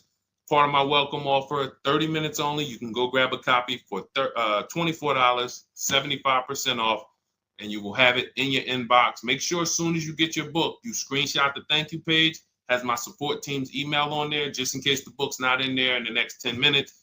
Maybe you type your email wrong. Make sure you check your junk and your spam folders. But go grab your copy. You'll have everything that we teach in a step-by-step manner. You'll be able to get cars in 60 minutes, 90 minutes from home, and you'll start to enjoy the car shopping process. All right. You'll be sending me your email just like Marie and Ken and Milligan, all of these people. You'll be sending me your deals. Okay. And for those of you, you have a different learning style, you can look into, you've been seeing us sharing a lot of these Facebook posts from our group. Our Cars from Home Shop with Deshone program is video checklist instead of book checklist. So if you're like, I'd rather have some, 3 to 5 minute videos that I can watch and walk me through the steps, that's our Cars from Home Shop with Deshone program. We have our private Facebook group where you got 1,600 people that have come before you. They're always answering questions. I'm in there 4 or 5 days a week. And then we do 2 coaching calls a month, first and third Wednesday. We actually got one shortly we're going to have. And, you get hands-on guidance. So that's hands-on, and some of you might like us to totally shop for you. That's going to depend on if you qualify. I would rather teach you to fish. The only reason we created Done For You is really for the wealthy people. I don't want you paying us to go shop for you. I would rather teach you to fish. But I know there are people who your time is so valuable, whether it's the money you make per hour. I could show you how to do this in 60, 90 minutes, 2 hours, but you would still say, I'd rather you guys do that. I got money to make. I'd rather be with my family. I want to be doing other stuff. Here, I pay for services that I believe in. That's why we created Cars from Home Done For You. I would much rather all of you learn to fish so that you can do this over and over and over again. Teach your kids, teach your family, teach your cousins, teach your neighbors, so that everyone knows how to do this Cars from Home shopping process. Okay? But if you're in that category, in that class where you're like, Deshone, no, I'm that person, then you book a call with our team and see if we can help you with Cars from Home Done For You. All right, so that's our stream for today. We will be back. Lady V, I talked about the updates. I think you asked that question and then you jumped off the stream. So just watch the replay and you'll see there's new videos coming to day 5. The 25 to 5 process is being updated. So just as soon as you asked that, we talked about that for maybe about 5 minutes on here. I guess you jumped off. But yes, we'll be back tomorrow, Thursday, noon Eastern time. Meet us here with your questions, and we look forward to it. We'll be rebroadcasting this for those who didn't catch the whole show. We'll be replaying this throughout the rest of the day, and I'll see y'all tomorrow. Thank you. Thanks, DJ.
All right, welcome to Car Shopping Mistakes Live. This is our Monday, May 12th episode. We are live Monday through Thursday from 12 to about 1:30.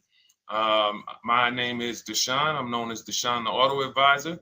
And what I do is make sure that people like you never overpay for cars. That's what we've been doing for the last 4 years online. And I spent over 14 years in the auto industry. Worked for General Motors for 5 years, Mercedes-Benz for 5 years, had my own new car brokerage. And now I focus on making sure you have the strategies you need from the inside. So what you're going to see is my perspective is very different, being inside dealers for 14 years. And so you can feel free to start typing your questions. Again, we are live every Monday through Thursday. You can mark your calendar so you don't miss a show at 12 noon Eastern time. And no question is off limits. There's really nothing that I think is going to catch me off guard. So, feel free to start throwing your questions out. First of all, who's shopping for a car? If you're shopping now, or you will be shopping in the next 6 months, type me in the comments. Who's shopping or will be shopping in the next 6 months? Because what you're going to see is you don't want to wait. A big part of what I teach is making sure you're positioned to get great deals, which is not waiting until it's an emergency. Now, sometimes you have an emergency, your car is totaled, your car was stolen, you have less than 30 days with your rental car and you have to get a car. That's different. But we don't want to go into a $30,000, $50,000, $100,000 transaction waiting to the last minute. So who's shopping for a car? Let us know in the chat. Let me know. Hey, yours truly. Great to see you. Great to see you on YouTube. We are live on 4 platforms: YouTube, Instagram, Facebook, and TikTok. So I have my man Dolan, the best moderator in the world, bringing your questions in. So no matter what platform you're on, you can start typing your questions. Now, this whole stream is going to be sponsored by my new digital book. It's called Cars from Home. 7 steps to saving time, money, and avoiding dealerships. It's already 5-star rated. If you look on goodreads.com, thank you to everyone who has reviewed the book. You've sent me your stories. You sent me your testimonials. You sent me your deals. Continue to do that. I love getting those emails. It makes a big difference. People like Marie, she got 13,000 off using the book, using the steps. It's a simple do-it-yourself blueprint to really, really maximizing all the money in your car deals. And you can get a copy for the next 2 hours for 75% off. It's normally $97, but as part of our book launch special, you got your copy for 75% off, $24. So you can go to my TikTok bio, Instagram bio, the YouTube comments, or the Facebook comments. We have a link for you, and you can grab your book. You won't leave the stream. And you can come on back. Feel free to ask as many questions as your heart desires. All right. Good to see you, Nikki. Happy Monday. Great to see you. All right. So, okay, Dolan, let's start bringing in the first question. I want to check in on Instagram. And yours truly on YouTube asks, which fees can be negotiated on an offer for a used car? Great question. There's only 3 legitimate fees on every car when you're purchasing it pre-owned. Doc fee. Some people, you'll hear people say, "Oh, doc fees are made up fee." It's a legitimate fee. In fact, when you look on the purchase order, which is that long form after you get your car, you'll see it's oftentimes it's printed on there. So is it all profit for the dealership? Yes, it is, but it also is legitimate. Your DMV fees, plates, license, registration, and your taxes. So those are the legitimate fees. Now, what are not legitimate fees? Anything that's not those 3. The prep fee, the marketing fee, the service plan, internet fee. All of these things are absolutely made up. Absolutely made up. Now, what you're seeing now is you'll see, and this is why you never want to go into the dealership looking for a car that you didn't see online first. Online is where we create the competition. Once you're there, we've lost our leverage. That's why everything we teach is called Cars from Home. 99% of your transaction can and should be done from home, where you can see that fine print, where you can actually you can see the dealers who don't have the fake fees before you get out there and waste your time with the ones who do. So you'll see all types of made up fees. Now, what is also being made up, let's go a little deeper on this, is the people, all right, if I put a mandatory service plan on my car, it's not, there's value there. It's not like the internet fee, which is just a ripoff, or the prep fee, which is just a ripoff. There's a service plan built in. Okay, then we have to determine if there's value there for us. There's a key replacement built in. But here's how I would like you to think, yours truly, and anyone who's in a similar situation. You'll be shocked. Anyone who'll be shopping for a used car, type the letter U. I want to drop a couple things for you to keep in mind and lock in. If you're going to be shopping for a pre-owned car, type the letter U. So yours truly, when we're looking at cars, what we want to do is we want to see, oh, sorry, hold on. I'm just, oh, thank you to everyone who shared this broadcast with a friend. I appreciate it. If everyone shares with one friend, we'll change the auto industry in less than a year. So you want to look at, as you're looking online, you want to be able to see the low side of the market for the car you're shopping for. So let me give you an example. Let's say you're shopping for once you have your budget, you want to try to get as new of a car as possible. If you don't see cars in that budget, go 1 year back. I always like to do 100 miles. You don't want to just do this neighborhood shopping, because here's again, as someone who's been in dealerships or who was in dealerships for 14 years, I can never be in dealerships now. No dealership I wouldn't want to work in a dealership, but there's no person who could tell you guys the unfiltered truth and be in a dealership. They're going to get fired. So, but here's what you'll see. The total cost is what matters relative to how much the car was when it was brand new. I don't want you to pay attention to what they're offering the car for, because that is a made up number based on algorithms and market. Who's ever seen somebody, sometimes you're on a website and it'll say, this car it's a fair deal. It's a good deal. It's a great deal. Who's seen that?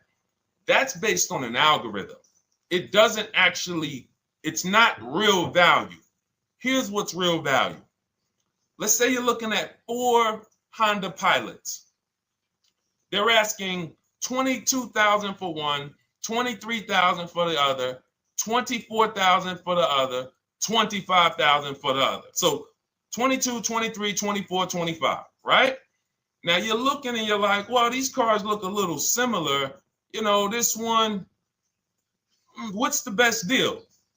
Once you get the new window sticker of that Honda Pilot, you'll see one of these Honda Pilots was $45,000 when it was new.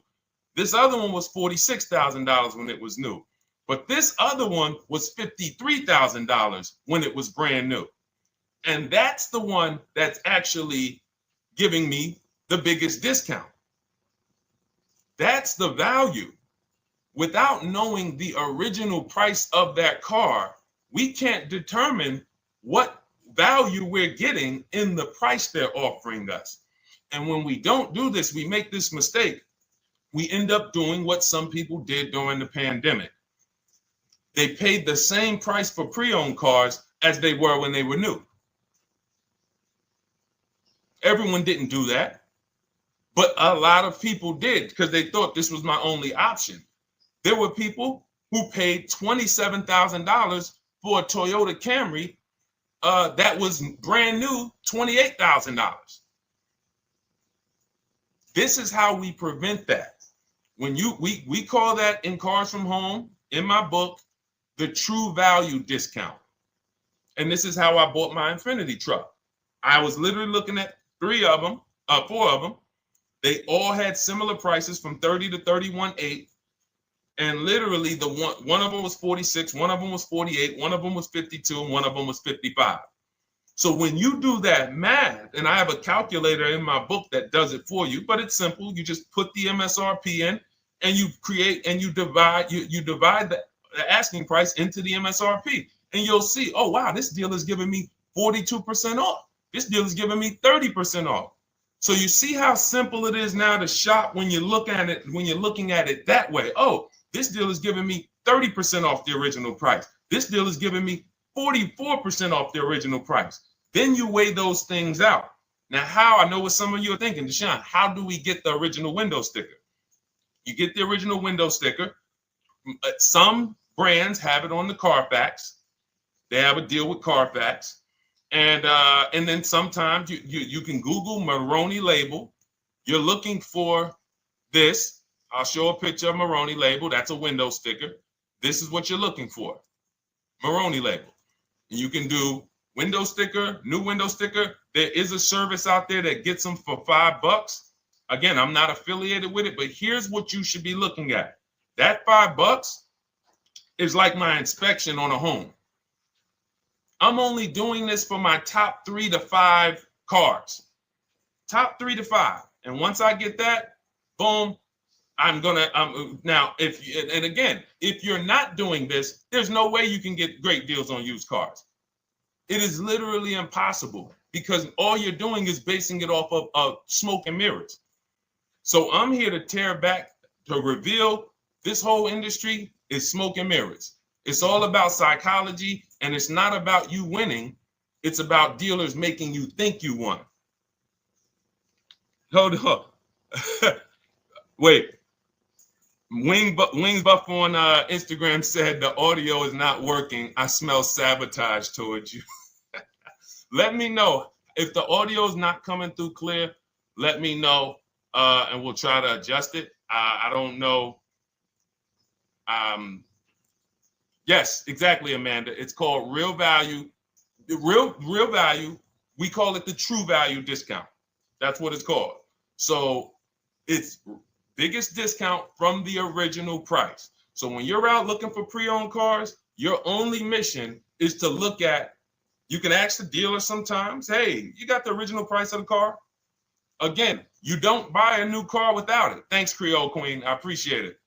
She said on TikTok, we're fine on TikTok.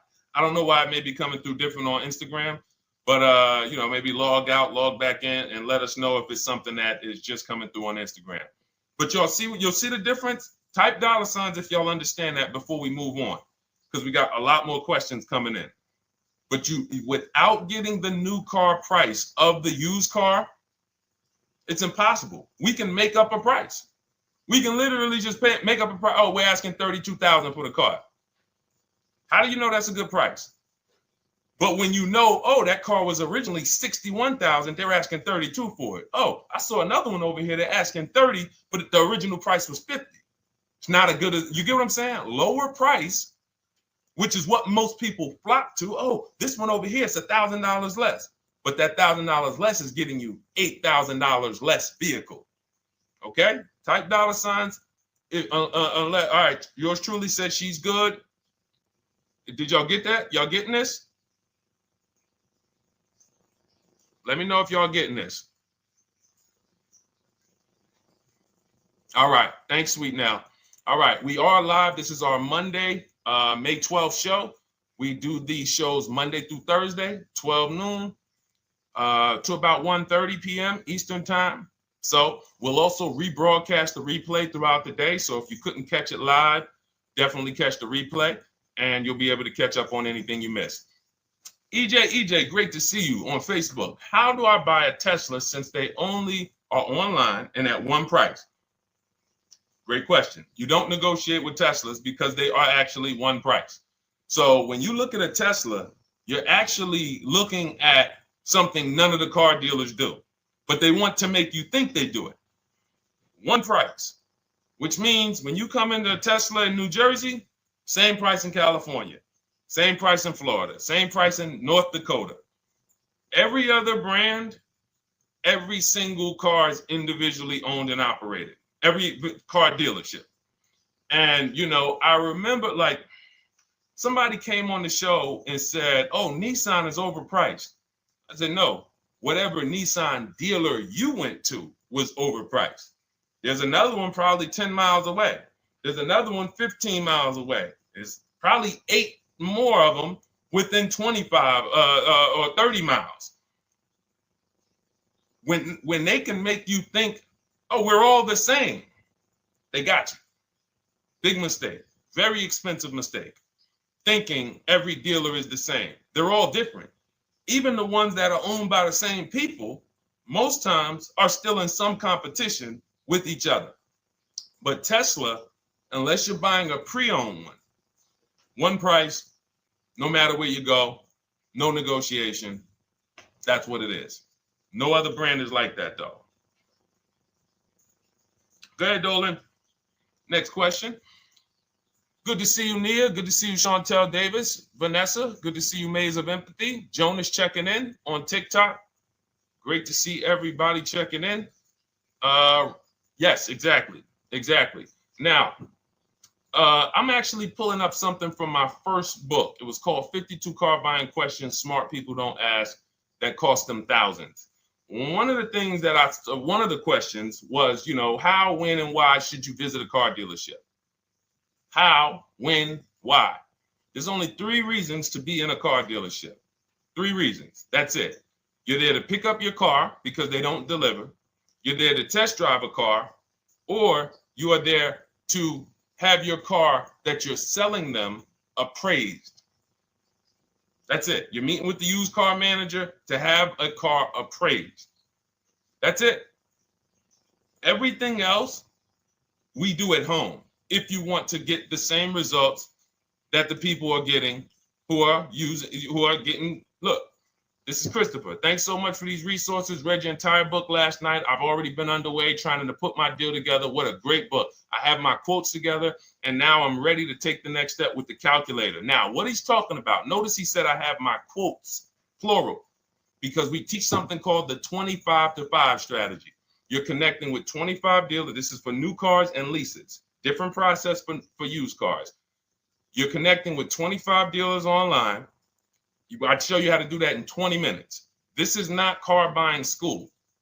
We're getting these cars and these deals in literally less time than it takes you to visit one dealership and buy a car. You'll be there for 8-9 hours. We'll put in a couple hours over a couple days. And I'm getting them. Eventually, you'll be able to be as quick as me. I get cars in 60 minutes. Does not matter what I want. 60 minutes. If I'm following up on a deal a couple of months, maybe 90 minutes is going to take me. You'll get there eventually, but in the beginning, take you a couple hours from home. Because what you're doing is you're creating a competition. You're using the internet to create a competition. So we get 5 offers on every car. We will not buy a car without 5 offers, because the only way that you're going to see the 80%, we call them the 80%. That's 80% of dealers that are overpriced. The only way you're going to see that is to get 5 offers. It's going to blow your mind. That's when the veil is lifted. The first time now, if you want to do it your way, you want to call around, get the offers, call around, ask for it, try to not, fine, do it that way. As long as you talk to enough dealers to get 5 offers, because then you're going to see, whoa, they've been playing me. How is it that I'm shopping for the same car? I called and got the same. I called on this Hyundai Sonata. One dealer's telling me it's $480 a month. One dealer's telling me it's $450 a month. One dealer's telling me it's $420. One dealer's telling me it's $375. Another dealer's telling me it's $340. That's when you know you did it right. So and here's how you know you've done it right. If you don't see a $3,000 to $5,000 spread from your best offer, which we call the 20% dealers, to the worst offer, you didn't shop correctly. We have people all around the country, We've been helping people since 2021. In fact, during the pandemic, we had people really killing it because they were selling their cars for 7 grand, 12 grand more, putting that equity in their bank, doing leases, no money down. So it was a phenomenal time for people who had cars to replace and were making dealers bid to get their new cars. So doesn't matter the market. But until you actually do it, you're not going to, it's harder for you to believe it. You get what I'm saying? It's harder for you to believe, wait, you mean 8 out of 10 dealers are overpriced? 8 out of 10. That's why you must get 5 offers for you to see, wow. My highest offer is $200 a month more, and that's my local dealer. That's the dealer that's 20 minutes away, because oftentimes some of your closest dealers, when they see your zip code, they'll be like, oh, this person is not going to shop us. Let's give them this offer. It's that dealer that's 45 minutes away, an hour away, when they get your notification on their website and they're like, whoa, okay, this is a person in our competitor's market. Let's take this deal from our competitor. It's going to blow your mind. And then it'll be changed. Right now, you're just being exposed to the information. And the same thing on used cars. The best value used cars are $3,000 to $5,000 less than the highest price used cars. It's just what it is, because 80% of dealers are going to, even when they say it's their best deal. Who's had a dealer say that to them? That's our best deal. That's the best deal we can do. Listen, that's the best deal we can do. Who's had that? Raise your hand. Who's in their car buying purchase, in their shopping, has heard a dealer at any time say, hey, that's it. That's the best deal we got, right? They're not lying.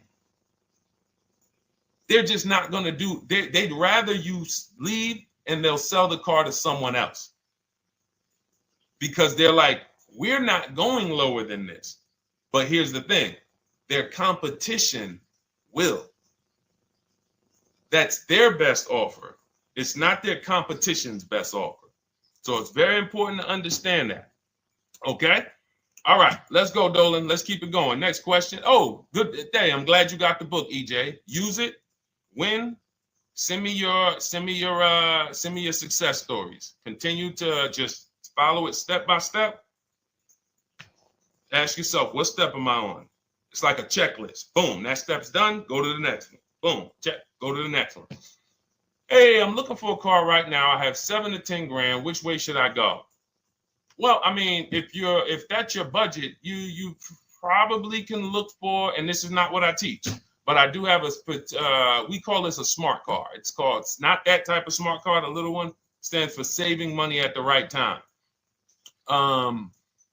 And if I got 7 to 10, what I'm looking for, I'm on Facebook. I'm looking for something. See, and this depends on what you need. See, needs, you pay for 5 things in a car. You pay for 5 things. Remember this. Size. So anyone who's like, oh man, I need to save money. Here's what and let me actually tell you why I want you to know this. When I was in Mercedes-Benz, right? We had people come in. I remember a woman came in. She's like, okay, I got kids. I need the one with the 3 rows. All right. So she needed the one with the 3 rows. We go through it. We pick it out. Once we get her a price on it, it's way outside of her budget. Now, here's what she says. Oh, what about the one, the 2-row one? Now, my question to her, because I'm an advisor, even when I was a car salesperson, I was still, and my brand was Mr. Mercedes. So the people who are in New Jersey, I created the Mr. Mercedes brand. And I said, didn't you tell me you had kids and you needed the 3rd row? She said, oh, yeah. So I said, why are we even discussing a 2-row vehicle then? She's like, yeah, no, you're right. I'm like, this is just not the vehicle for you. And that's okay. But the worst thing you can do is to go smaller than you need on a vehicle, because now you're not gonna like the vehicle in literally the vehicle's not functional for you. So size is very important. That's why I created something called the smart sacrifices. When the budget starts to get tight, You have to know, what can I take out? So size, amenities. Amenities is, do I need the leather? Do I need the navigation? Do I need the sunroof? Do I need the big sunroof? Do I need the wheels, the fancy wheels? These are amenities. You got power. You pay for power. Do I need the engine? Do I need the bigger engine? Can I go with the standard engine? And then here's where the money starts to really go high. Class. So you look at Chevrolet, Honda, Toyota. Okay, that's class. You go to the next class, you're looking at, let's go Infiniti, Acura, Lincoln, Genesis. These are the next class, which means you can have a vehicle, same size, same amenities. It's 10,000, 15,000 more, different class. Then we go, and of course you have Mercedes, BMW, Jaguars, somewhere in between, Lexus. These are going up in class. So, and then the last thing you pay for, which is really expensive, is exclusivity. So when you have a vehicle, oh, no one else has this vehicle, you're going to pay for that. You can have a super small vehicle. It doesn't have a lot of features, but no one has it. It's a ton of money. So as you're looking at your car with a $7,000 to $10,000 budget, you got to ask yourself, what can I take out? And I say, don't let it be size. Go with the smallest vehicle that will suit your needs, and then get the lowest number of amenities that'll suit your needs, the lowest amount of power, and then you look for the most recent vehicle. And I would look for something. Let's just say, for example, someone's looking at a Mazda 3. It's a $25,000 vehicle, brand new. I don't need the leather. I don't need the fancy stuff. I don't need a big bunch of power. I could probably find one for 10 grand that's not too old, maybe about 5-6 years old, if I'm looking correctly. But you have to know what you can live without, because if you go and do what most people do, most people are not going to listen to what I'm saying. They're going to go out and they're going to buy a big SUV with leather and all the features, and then they're going to get a 9-year-old one with no warranty because there's just no discipline there. See, the things I'm talking about, the disciplined people, the people who are financially astute, who's like, Deshone, I never knew that car buying was this serious. How, like, I'm overspending by $5 grand every car, a minimum. There's no way that you're not. So these things weren't taught to you. None of us were taught how to buy a car. We were literally indoctrinated into, this is how you get cars, ladies and gentlemen. And who indoctrinated us into that? The auto industry. The auto industry. No one told us, oh, create competition, shop for cars like you shop for other things online. There is an internet, no one taught us that. So you have to say to yourself, all right, boom, I got to unlearn so that I can relearn the new way to make sure every time I get a car that I love and I get the most for my money, which is not what most people are doing out here. There's blood in these streets. You hear people, oh, there's no cars, there's no deals. They're walking in the dealer saying this stuff. Like, you're going into a person who wants to sell you something and giving them all the strategy, all the ammunition to sell you, raise the price. Hey, man, I've been looking for this car. Not many people has it. Cha-ching. Thank you for telling me that. Oh man, the tariffs are coming too, right? I hear the tariffs are coming, so things are getting more expensive, right? Yep, absolutely. Yes, they are, Mr. Customer. Thanks for saying all of this stuff. That's how most people buy cars. That's why the auto industry is just printing money on the public. So you got to change your behavior, and that's what we do here. And it's easy, and it's fun. You look at the people. Look, and we'll take some more questions because I see we got one that just came from Nurse Gregory. I got you on TikTok. So this is our Monday, May 12th live show. So we are live. You can feel free to type your question. We rebroadcast this show throughout the day, but we are live every Monday through Thursday at 12. So, but look, when you look at the confidence from Brian. Look, just finalized my deal. First ever lease using your system. 2025 Honda HR-V Sport, $30,000 MSRP, $395 a month, 1.2 ratio. That means he understands how to value leases when he's putting his ratio. 12,000 miles, 36,000 miles, 36 months, no money down. Initial quote was 434. Then he used our calculator, and the counter offer came down to 394. Listen to the confidence. Look, I bought your book, use your system, just closed my deal, have positive results to report. A caveat is I wanted a newly released 2026 Genesis, not even out yet, not even out, GB70. And there are no incentives. I could have gotten incentives on the 2025. However, I wanted the 2026, was willing to pay. I reached out to 20 dealers. We show you how to reach out to 25, but on a Genesis, may not have been as many dealers because it's more of a luxury brand. They haven't built as many dealers for Genesis yet. He says he received 9 offers. Look, that's how we know when you're doing it right. 5 offers, 9 offers, 7 offers. How many offers do you get? Thanks, y'all, for running those likes up on TikTok.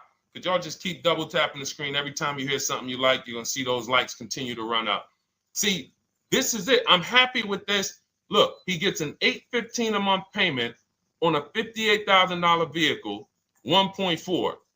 Now, again, 1.4 is incredible value when you add up those payments relative to the MSRP and taxes. Our goal with leases is to be under 1.5%. Now, I know for a fact he could have gotten about 1.2 on a 2025 Genesis because I just saw a person who's using our system get that.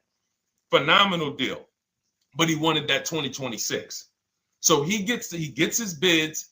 And again, until you see the other offers that are 150, if every single time you get a car, you're not seeing $3,000 to $5,000 minimum from the car you get to the other offers that were offered to you, then you weren't shopping correctly. And again, if you want to do it yourself, you want to call around to get quotes, feel free to do that. We do this all online without talking. Who doesn't like to talk to dealers? Type me in the chat. You don't like to talk to dealers. So the people who are using our stuff, they're not going in trying to remember, oh, I'm in the dealership now. Let me say, what did Deshone tell me to say? All right. Oh, man, I'm not supposed to tell them about my trade-in. That's old 2005 stuff that car dealers been on. We've been knew about that stuff, that you were holding your trade-in till the end. That's why we're going to ask you questions that you're not really ready for. Hey, Paul. Hey, good to see you, Paul. Thanks for jumping in, coming in today. The car you drove up in, whose car is that? That's what you've been driving for a couple of years? Yeah, okay, yeah, that's yours. Okay, perfect. So we are already trained to ask you questions that we're going to get the information. So the only way, I'm not training you to go in and do battle and negotiate with someone who negotiates 3 times a day, 5 days a week. When you step back, start making dealers negotiate with themselves. That's what bidding is. You're going to see, whoa, it's easier to save money from home than it ever was going into a dealership. All right. Good to see you, Jamel, on YouTube checking in. Good to see you, Paul, on Facebook checking in. We are live on Facebook, Instagram, YouTube, and TikTok. And for those who, hold on, let me see. Do I got any sharers? Who shared the broadcast? Raise your hand so far. Raise your hand so far if you shared the broadcast with a friend or if you hit the share button. Nurse Gregory? All right, Nurse Gregory, send me a DM. You got a free copy of my book. Let's see. That's it. I don't think we have any. No, if you share now, it's too late. So I wanted, let me see. Because Nurse Gregory, you have been on the show for a little minute. See, I do that stuff every now and then. I do that stuff every now and then. That's why when I ask you guys, like, to help me get this message out so we can help more people, you never know when I'm going to just say, you know what? You got a free copy of the book. So, I ask you guys to continue to share this broadcast so that we can help more people. Like, this is not about, because follow me. until most of the country is actually shopping from home, it makes our job shopping from home a little bit harder, because literally dealers know on a weekend, they come to us on Friday, hey, how many appointments we got? We got 200. 200 over the weekend. So they expect you guys to walk in. So until that goes from 200 to 100, and they're like, whoa, what's going on here? Whoa, people are not really walking in anymore. We're getting half the appointments. Oh, wait, what's going on? We only have 50 appointments. Memorial Day weekend, we got 100.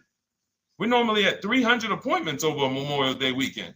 So until we start doing this collectively, it's hurting. It makes all of our jobs a little bit harder.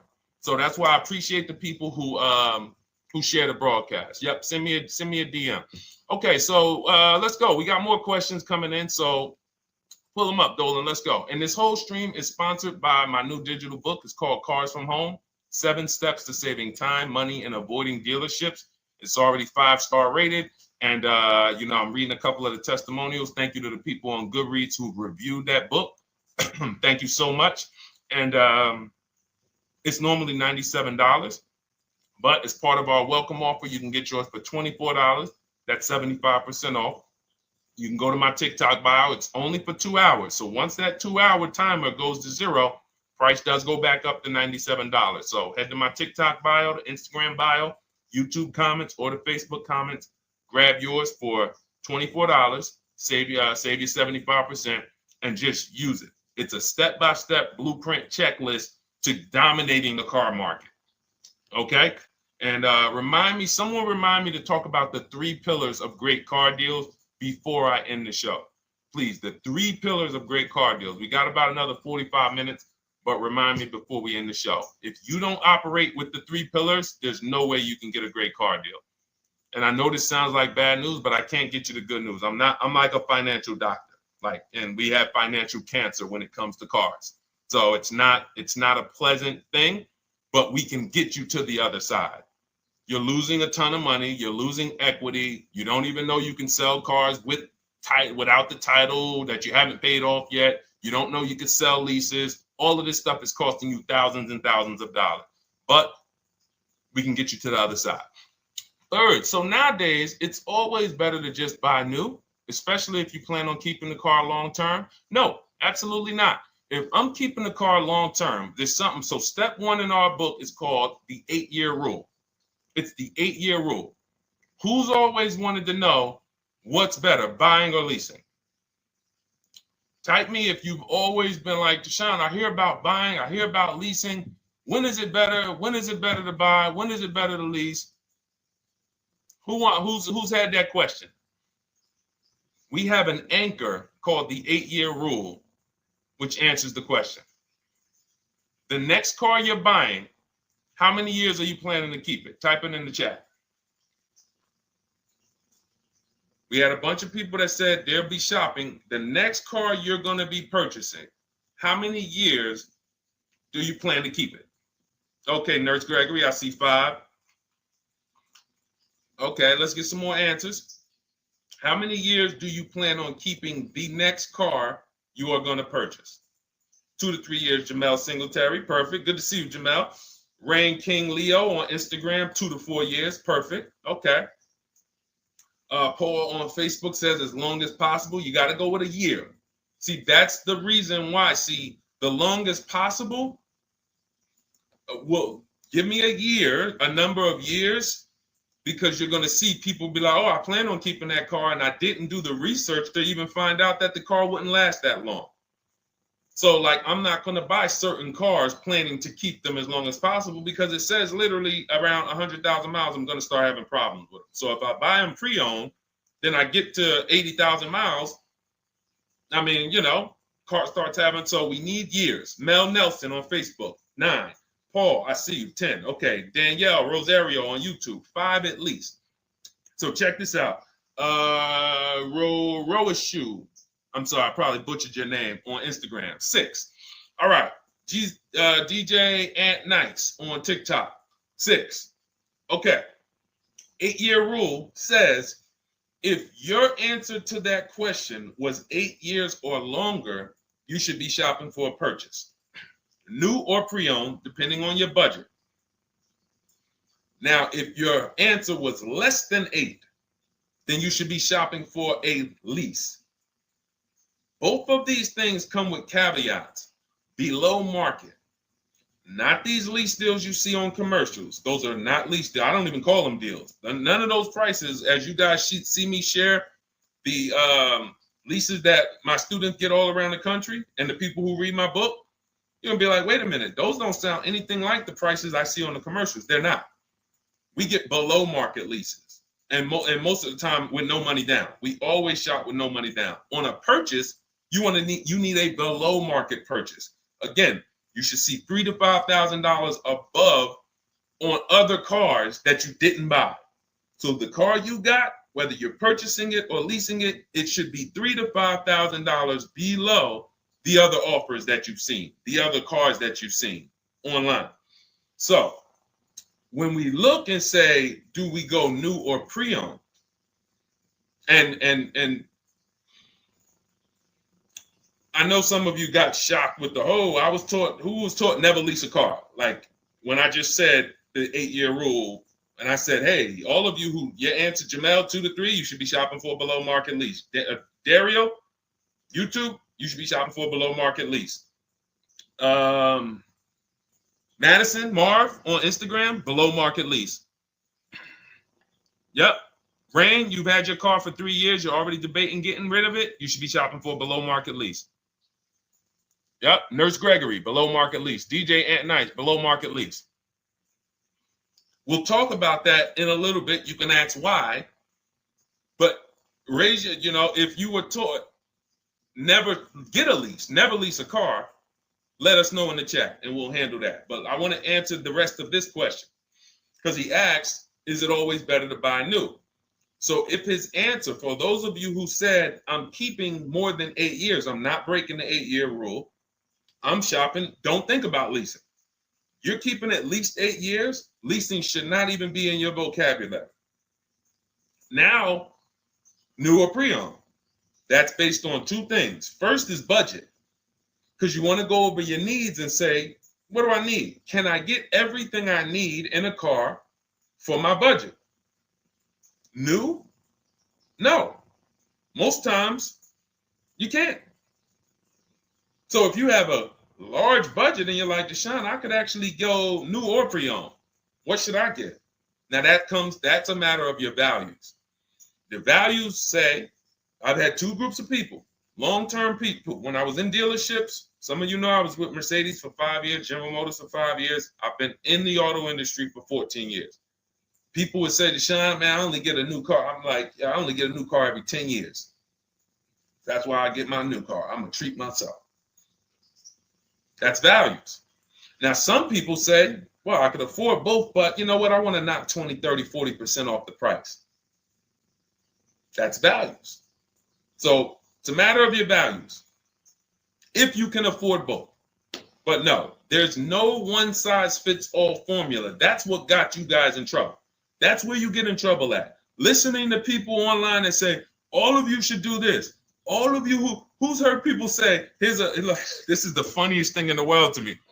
Who's heard people say some teachers, car gurus who've only bought 30 cars in their life, they think they're a guru. Who's heard them say, never buy a new car? No one should ever buy a new car ever. Who's heard that?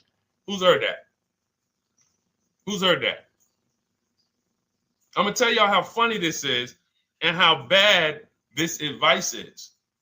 And one day, if I would love to be on a panel with like people who talk cars. All I need is 10 minutes. We're gonna rip them from leasing down to everything. So everyone should buy a used car, right? Oh, wait, I don't want to talk about your dad though. Miss you dad. She said I heard it from my dad. All right, but your dad probably is not saying everyone should buy used cars. There are people who say, all right, Paul, you've heard it. All right, Rain King Leo, you've heard it. So let me ask you a question. If we ask some of these people who swear, hey, none of you should ever buy, and they talk to millions of people, and they preach this, no one should ever buy a used car. So here's the question. how do the cars become used? If no one should buy a pre-owned car, if no one should buy a new car, rather, how do the cars become used? So let's just say you could snap your fingers. So if you had it your way, no one would buy a used car. No one would ever buy a used car, ever. So you snap your fingers, that would be your wish, right? Yes, exactly. So how do the cars become used then? So if something that you're suggesting could not get 100% market penetration, it's not a good idea. It's not realistic. There are people who should be leasing new cars below market. When you lease a car, you get a brand new car that year, 2025, all the latest and greatest. You're the first driver, unless you get a demo, which has maybe, it's a couple months old, within a couple thousand miles. But other than that, it's a new car. That's what you're leasing. Got to get multiple offers or they're going to overcharge you. You'll go in, you try to go in and, hey, work me up a lease deal.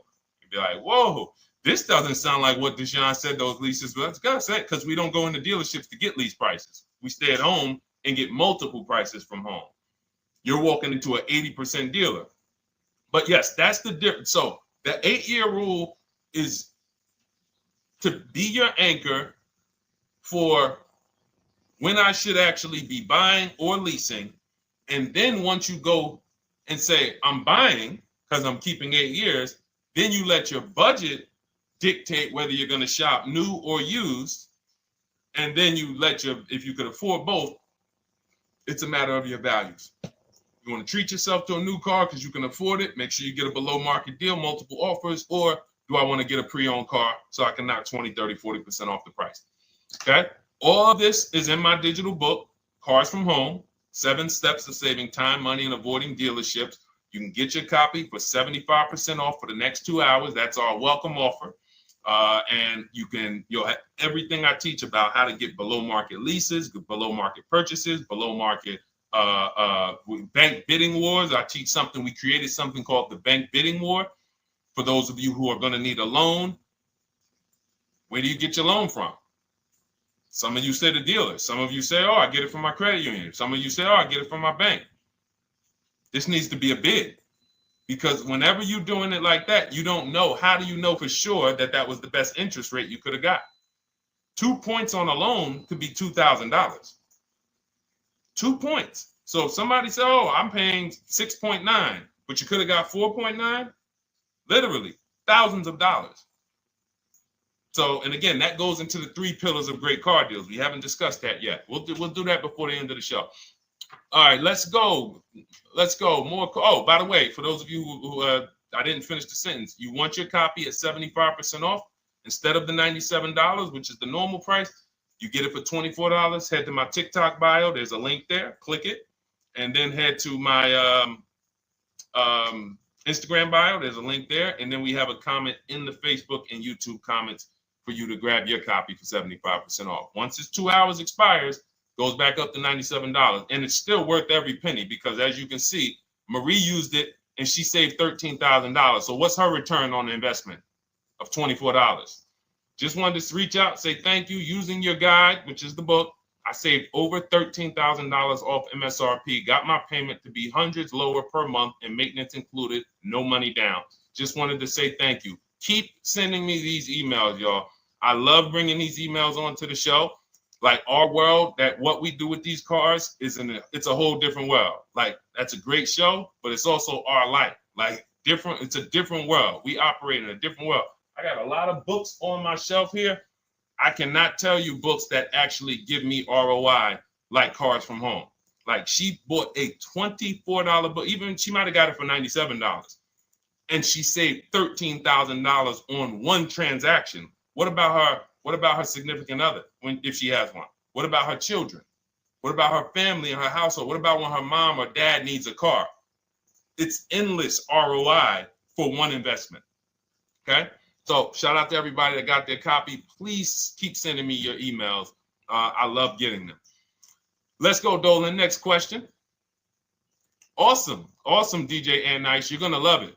Like, let me just say this one thing. Keep Dario's Dario from YouTube, keep his question up. But I want to say this to you, DJ and Nice.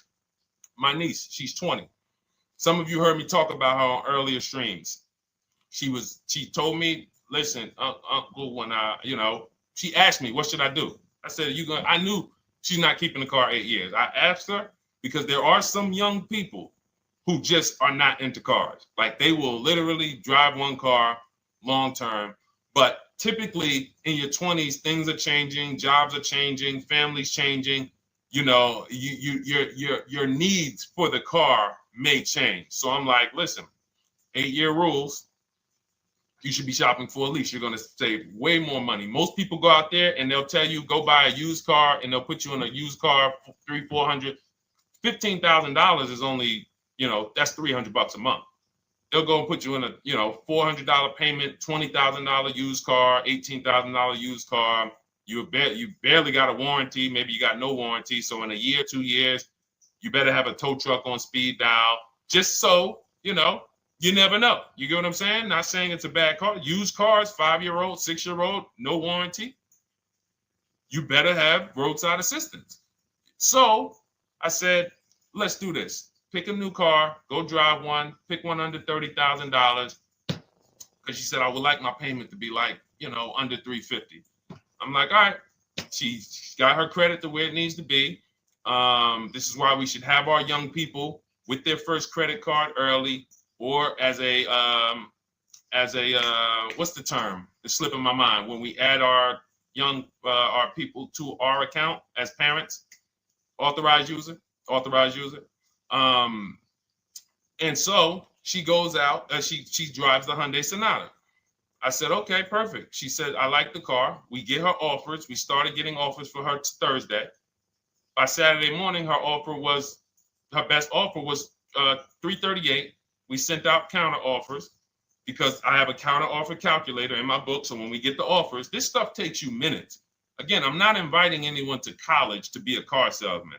I'm inviting you to a system that will help you get cars in 90 minutes. So we get her offers. We send out the counter offer. We're probably going to land somewhere around because she only needs 10,000 miles. She's probably going to be about $295. Brand new car, 2025, $26,000 car. And so compare that. You get what I'm saying? So when you say DJ, and that was my experience. When I worked for General Motors, I went and leased my Pontiac. My boss is the one who showed me how to do it. I didn't even understand leasing. I was 22. He said, listen, even though I was selling leases, I was just a number. Most car salesmen are this. Y'all, this sound familiar? All right. That's what you want, sir? You like the car? Is this the color? Okay. Let me go get the numbers from my manager. You get what I'm saying? They don't understand the numbers, and that's how I was at 22. I didn't understand the numbers until I got hired at Ray Katina, and Ray Katina, all his salespeople are finance managers too. So that's where I learned the numbers. But before that, I didn't know how this thing worked. But anyway, I'm leasing my first car, $256 a month, Pontiac G6. Brand new car. My other friends out here, they driving other cars, $400, $500 payments. Used cars. So you're going to love it. Like the money is it stays in your bank account, which is our goal. All right. Dario, let's get to you, my man. I'm about to finance my first car at 23 years old with a 769 credit score. Wow. I guess I should have read that question before I just went off on that whole story about my niece and everything. Let's look at Dario's answer to the 8-year rule. Dario, did you answer the question? Dario, how many years are you going to keep this? 5 at least. This is the part. This is the part where I don't know what to do. You get what I'm saying? Help me out here. Y'all get what I'm saying? Like there are times where I literally don't know what to do with this. Everybody, we talked about the 8-year rule, right? We went deep on the 8-year rule. I asked everybody I said, how many years are you keeping your next car? Everybody tapped in 10, 8, 9, 7, 5, 3, 2. I said, okay. Step 1 is the leasing versus buying question. What's going to save me more money? If you are not keeping your car 8 years, you are absolutely overspending by not getting a below market lease. Then, which I didn't even count on, DJ Ant Nice comes and says, hey, man, you talked me into getting this lease because I want to save the most money possible, and I'm not keeping the car 8 years. Then I walk you through a scenario where my niece, her first car, she's 20, she's about to lease a brand new Hyundai Sonata, and her payment's going to be $295 a month. Add that up, $295 a month for 3 years, $295 a month times 36 is $10,620. That is her payments over 3 years. $10,620 over 3 years, which means if we look at the $26,000 car she's getting, and then we look at the taxes and fees on that $20,000 car, we're probably going to be somewhere around $28,000. Oh, I'm sorry. I'm wrong, y'all. I just pulled up the MSRPs on that car she's getting. It's $28,500. $28,500. She's paying a little over $10,000 to drive a $28,000 car that with taxes and fees would probably put her around $30,000. A little more, but let's just say you get a little discount, $30,000. She's paying. So if she bought this car, what would that car be worth in 3 years? What would that car, if she bought a $28,000 car, $28,000? Throw some numbers out there so we can really try to help Dario and the people who just, all right, may need us to go deeper on this. You might need me to go deeper on this. You might be like Dario, like, okay, Sean, I didn't grasp it. Let's go deeper on this. What would the car that she's getting, my niece is about to get for $28,000, $295 a month, what would that car be worth after 3 years? $28,000 car.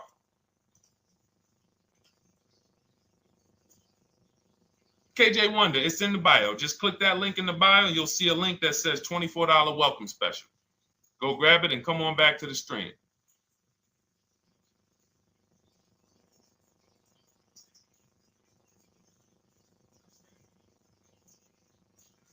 Anybody want to tap in?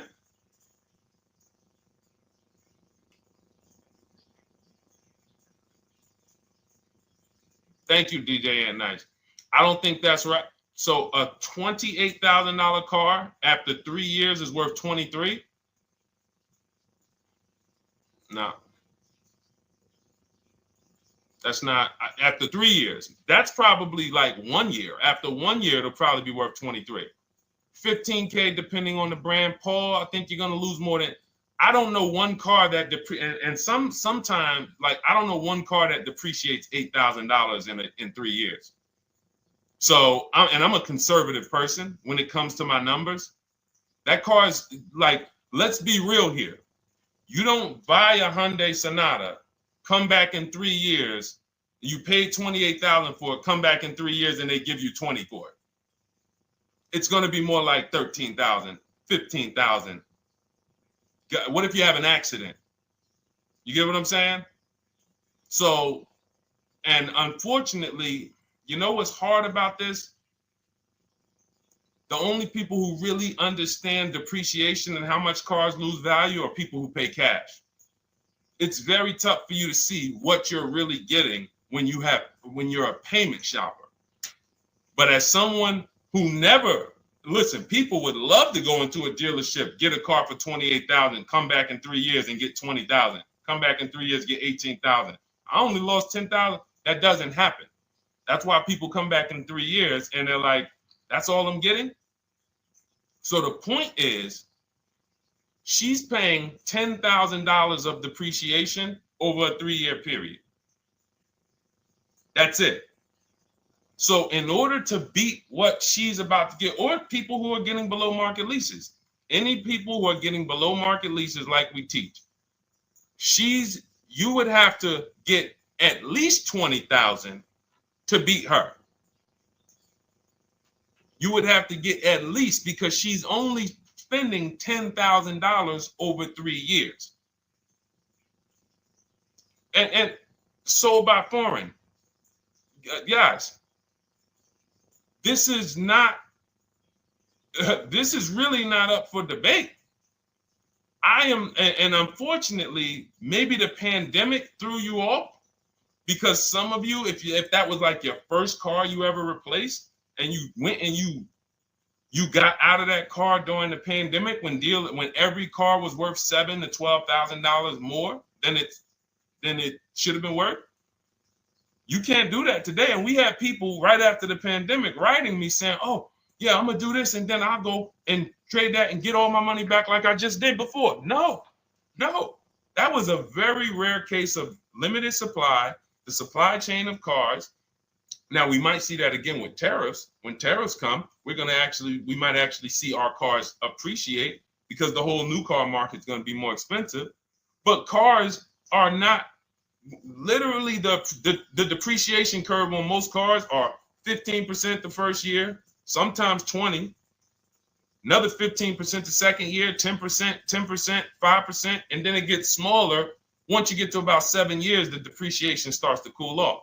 You're losing 50% of the value in the first 5 years. And if you drive a lot, you're going to lose it quicker. So when we look at paying a small amount of money for a expensive car, that's what leasing is. So there's no, and let's wrap it up like this. If she would have bought this car, because this is really a leasing versus buying lesson. And I don't know, however deep we need to go on it, that's how much deep we need to go until some people it clicks, because it may not click for everyone. I'm trying to make it as simple as I can, which is why I'm only talking about what's coming out of your bank account. Like, isn't that what we're supposed to care about? But for some reason, some of us are thinking about other things when it comes to cars.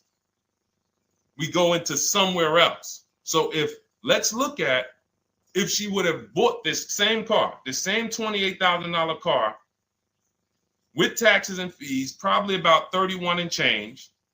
But let's just round it off to 30. What's her car payment, everyone? Those of you who know the rule, every $5,000 is about how much per month on a loan?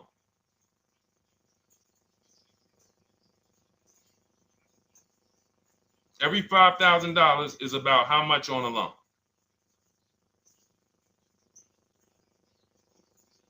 Now, every 5,000, thank you, DJ Ant Nice, you got it, $100. So again, these are videos that I make that, thank God, has been seen hundreds of thousands of times, some of them into the million. Every $5,000 is about $100 per month on a 5-year loan. Yep, you got it, Jamel. So what would this car cost her that was 30? Thank you, Tony, man. It would cost her $600 a month. So the same car that she's leasing for $295 a month would cost her $600 a month if she wanted to purchase it. Now let's throw one more scenario in there. Let's say she finds one for this price that yours truly said, about $18,000. She gets a 3-year-old used one. 3-year-old used car, good mileage on it, taxes and fees. She's a little over, let's round it off to $20,000. What's her payment? What's her payment for a 3-year-old used version of what she's getting new right now? $400. So where does it make sense to purchase at? Thank you, D-Boss. On TikTok, we see you. We are live. This is our Monday, May 12th live show. We're live from 12 to about 1:30 Eastern time, Monday through Thursday. Mark your calendars so you don't miss a show. 400. Where does it make sense at? I'm on my 7th lease. Where can you tell me that it makes sense at, unless you're one of the people, like, let's go back to Paul, who's keeping his next car 10 years. Let's go to, Paul on Facebook. Let's go to, who else we got? We got a bunch of people that said 8 to 10. Nope, not too many. That's why I read all of that, and I'm like, yo, all of you people should be leasing. 10 years. Wait, nope. I can't find many of you who said you were going to be keeping more than 8 years. So where does it make sense at? That's 3 scenarios where we took the same exact car that she's about to get for $295 a month, brand new 2025. We said, okay, if she got the same deal on that new car, she'd be paying $600 a month for 5 years. If she took it for a 6-year loan, she'd probably get her payment down to $500, but that's for 6 years. And again, she's not keeping the car that long. So when she goes to replace it, she's probably going to have negative equity in 3 years, like most people. Come back, every single car transaction you do, oh, I'm replacing it. Oh, you got negative equity. Oh, dang, how? This is how. And then we took another scenario of her buying a pre-owned one, and her payment on a 3-year-old one with 1 year left of warranty is higher than her payment on the new one. Where does it make sense? Thank you, Tony, man. It doesn't. It doesn't. Listen, depends on the interest rate and the length of the loan. We always, this is an average interest rate. So it's not going to be, your interest rate isn't moving you from from every $5,000 on a loan being $100 a month to every $5,000 on a loan being, $50 a month. No, it's not the way it works. Good interest rate, maybe every $5,000 is $90, 85 tops. It's not 50, to the point where, and this is how people get in trouble. That's why our people don't get in trouble, because they don't go in looking at a $20,000 or $30,000 car saying, oh man, I'm gonna get that to $400 a month with no money down. Yeah, you'll get it $400 a month with no money down. Your loan's gonna be 96 months. So when we have these boundaries, this is how we move.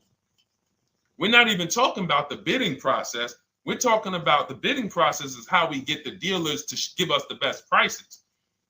Right now, what we're talking about is structuring our deals. Because if you go out and you get a great deal on a purchase, but you should have leased, you got a bad deal.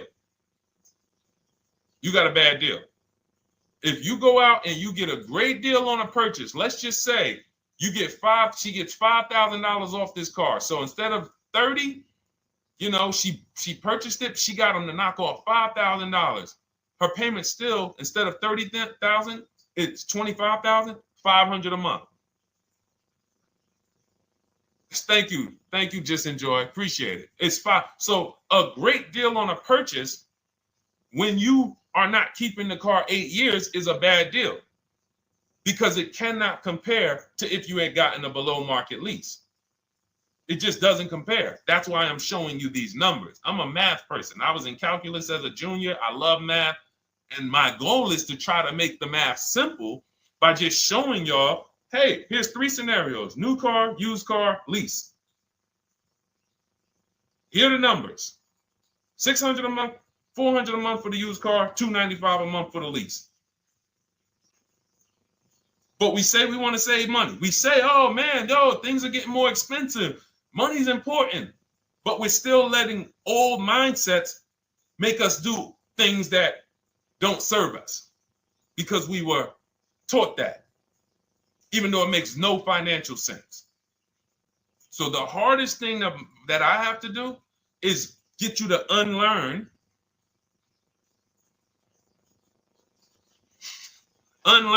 what you have been taught.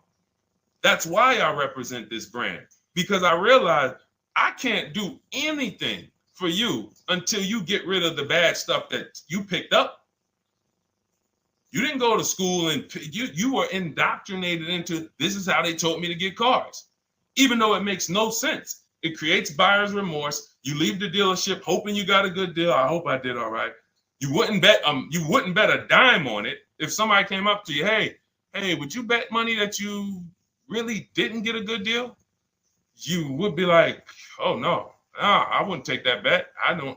No, you have no confidence, no guarantees, nothing. And this is what people are still staying in. So when we talk, we're inviting you to the new way. We call it, this is the new way. And so everything that we're talking about, you can get in my literally my video, my step-by-step checklist, Cars from Home, 7 steps to saving time, money, and avoiding dealership. You don't have to worry about trying to remember this. You can literally get it in book form. It's a digital book. You don't have to wait for the mail. And the thing about the digital book is when something new happens, I update the book. Like a year ago, we had Room in the book. Room went out of business. If you had a physical copy that you had bought, now here I am talking to you about, oh, now guys, you got to get volume 2. No, I just went in, we update the master file, Room's going, process stays the same. So that's the thing. So it's normally $97, but as part of our book launch special, you can get your copy for $24, 75% off. It's a 2-hour only offer. So next 2 hours, if you visited, you'll see the timer. Once it gets to 0, the investment is $97, and it's worth every single penny. The return on that $97 will be incredible. But if you get there before the offer expires, you get yours for $24. So head to my TikTok bio, click that link, my Instagram bio, the YouTube comments, or the Facebook comments. We have a link there for you. Grab your copy for 75% off. All right. All right, Dolan, let's go. We got time for a couple more questions.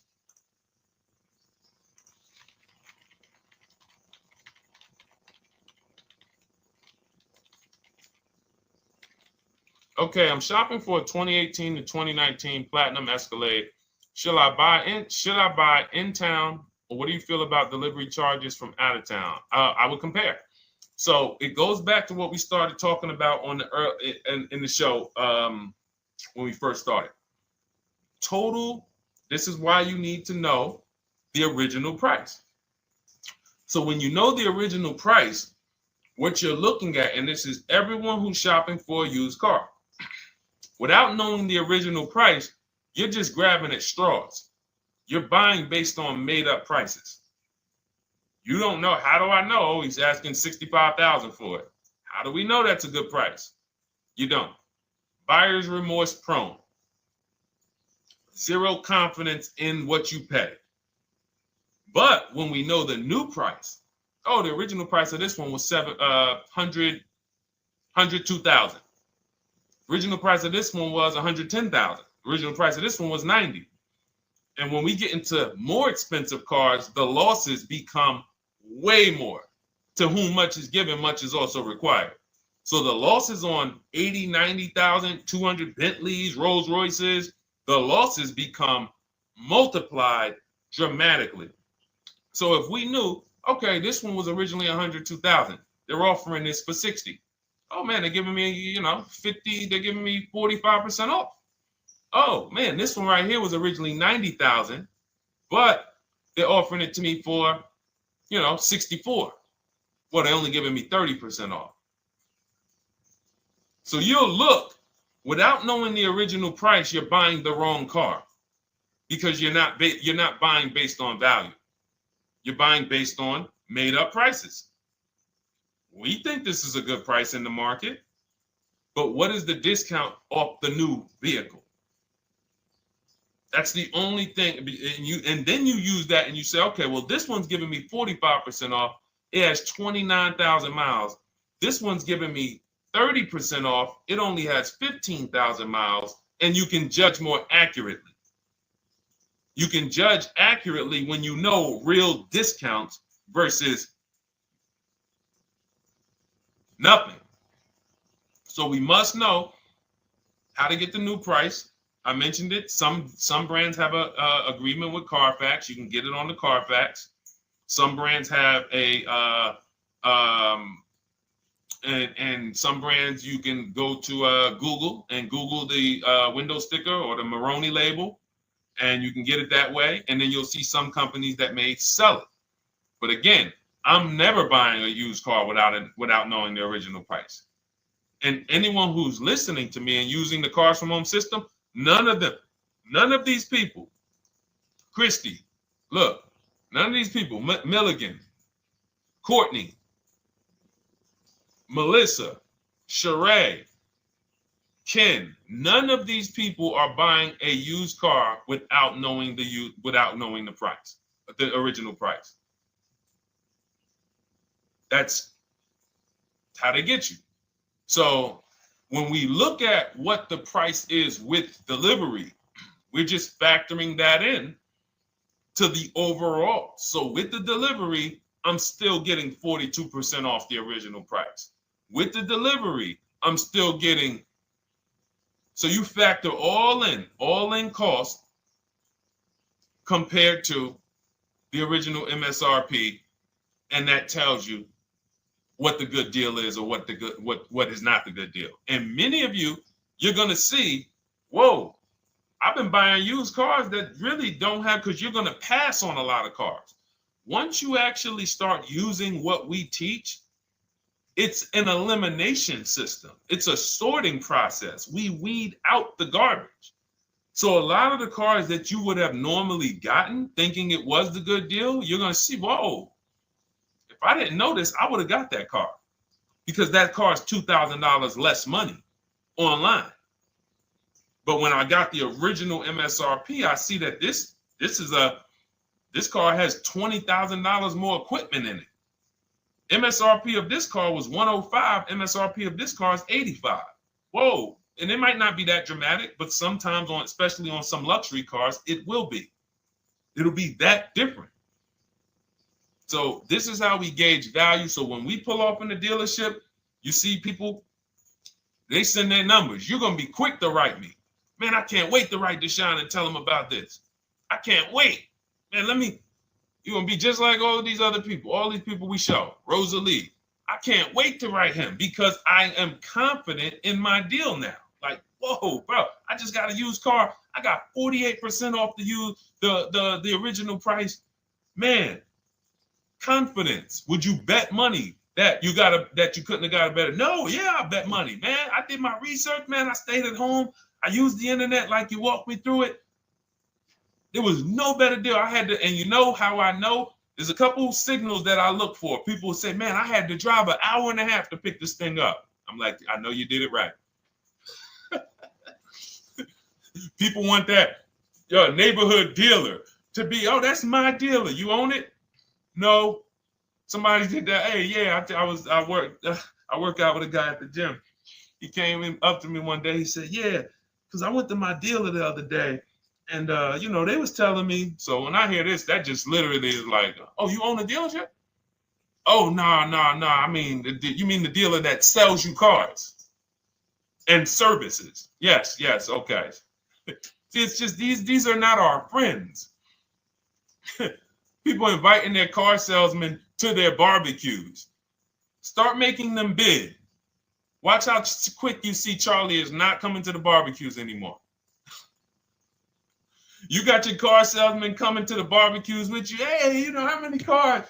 Oh man, this is Charlie. Charlie, let me introduce you to my neighbor Jane. Charlie's been selling our family cars for years. Charlie's like, yeah, hey Jane. Yeah, hey, listen, Charlie, how long we known each other? Well, I knew your grandfather first. Yeah, listen, Charlie, hey, watch you start one transaction where Charlie gets a message, your message from online. Hey, this is Nicole Stewart.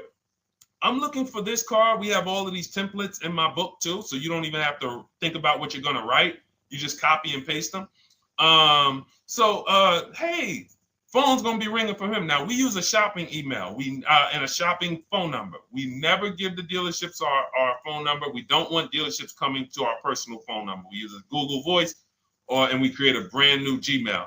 So you look and next thing you know, you're getting a phone call. Hey, Miss Stewart. Hey, Nicole. Calls you by your first name because, he knows your grandfather and everything. Hey, Nicole, I just got the email saying you wanted to get some, you were shopping online. Like, what? Come on. So when are you coming in? You come on in. No, actually, I decided I'm going to get a couple offers. I just want to make sure. Now Charlie has to compete. Now Charlie has to compete. And you're going to see that Charlie doesn't like to compete. He likes to make you think he gives you a great deal. And what you're going to see is Charlie's not going to win that battle all the time. Now, sometimes they'll go to bat and say, listen, I just got to do. But if he works for an 80% dealer, they're not going to let him go low enough to sell the car to you and win the bid. They're not going to let it happen. He can't do it. And then Charlie, that'll be the last barbecue that Charlie came to. Last barbecue. Oh, man. So, wait a minute. Molly, pull up Molly on Facebook's comment. Dolan, she just commented. We are live, y'all. This is our Monday, May 12th show. We do these shows from Monday through Thursday, 12 noon to about 1:30. So make sure you set your calendars and tell your friends and family, because they're out there shopping right now and they're getting their heads chopped off. I hope YouTube doesn't censor me for that, but they are. And if we were to look at their car deals compared to what our people are paying, you would be like, yo, they got. So pull up Molly's comment, please. Okay, there we go.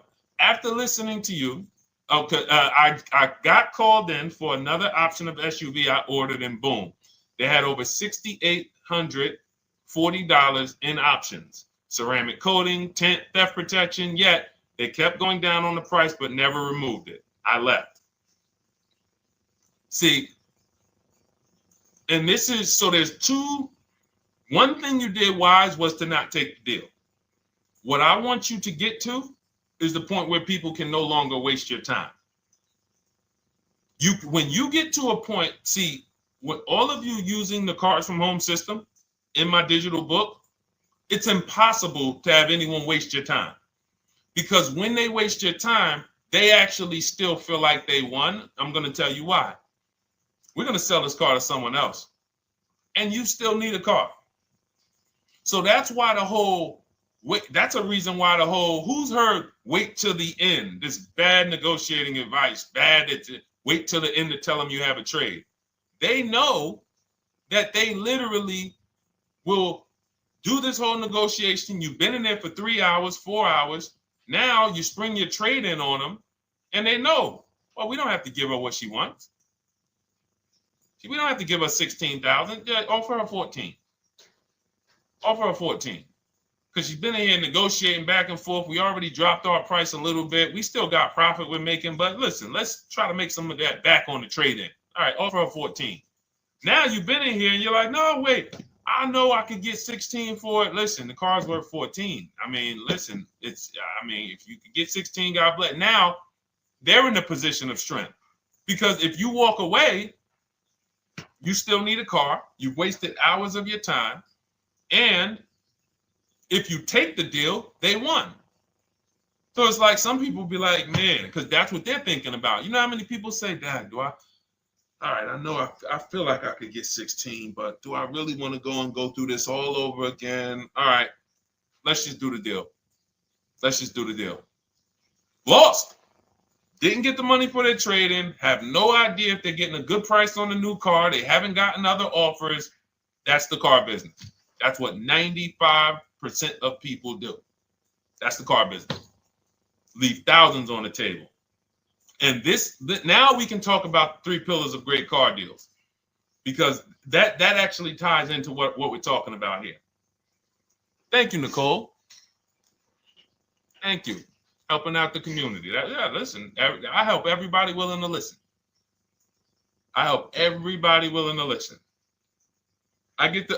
the benefit of actually teaching something that is so effective. I get hundreds of people that write me and send me deals and get results. So I have a real-time gauge on how we're doing. Real time.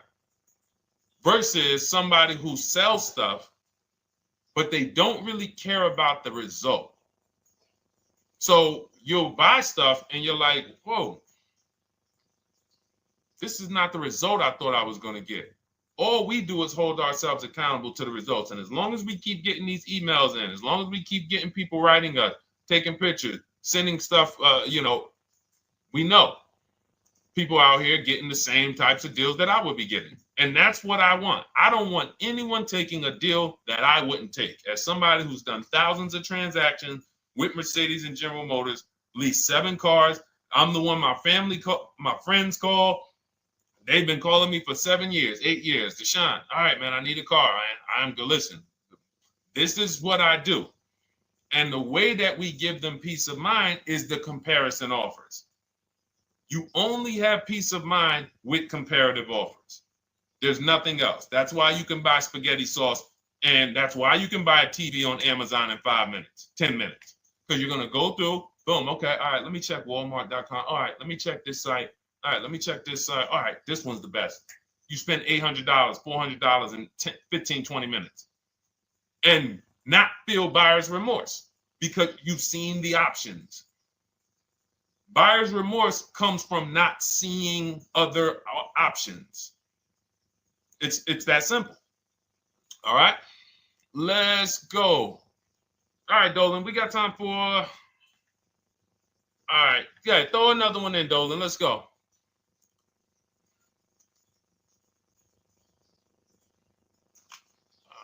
right.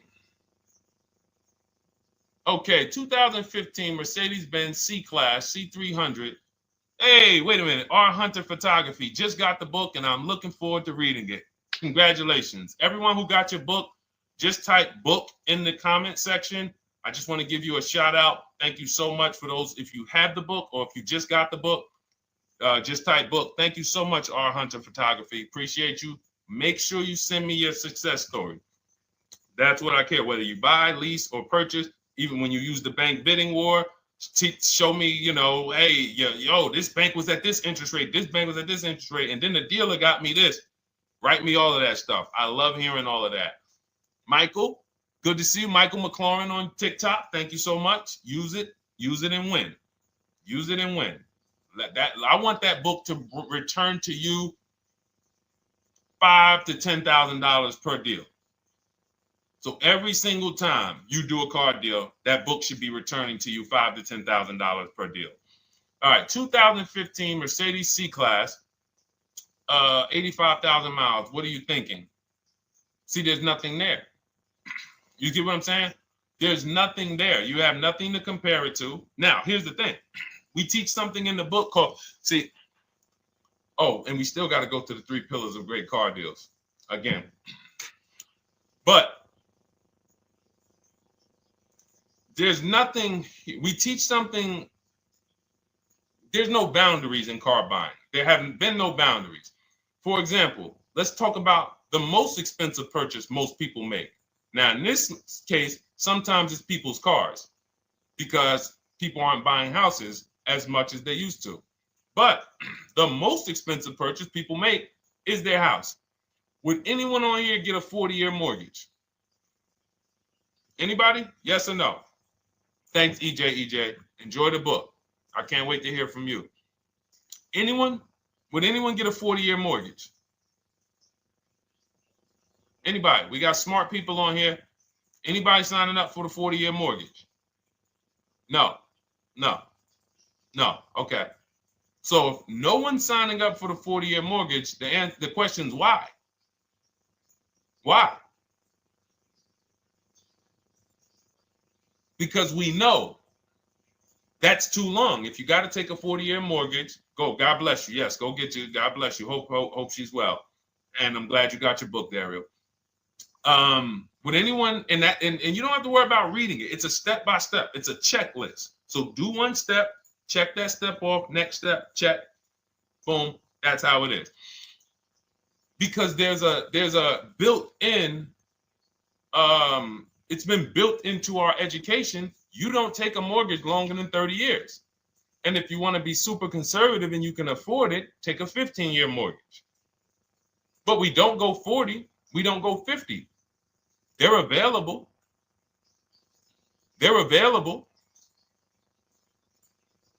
That's the same thing with 8-year car loans, 7-year car loans. And when we look at, so we have something called the rule of 72, which is 6 years, and the 10th birthday.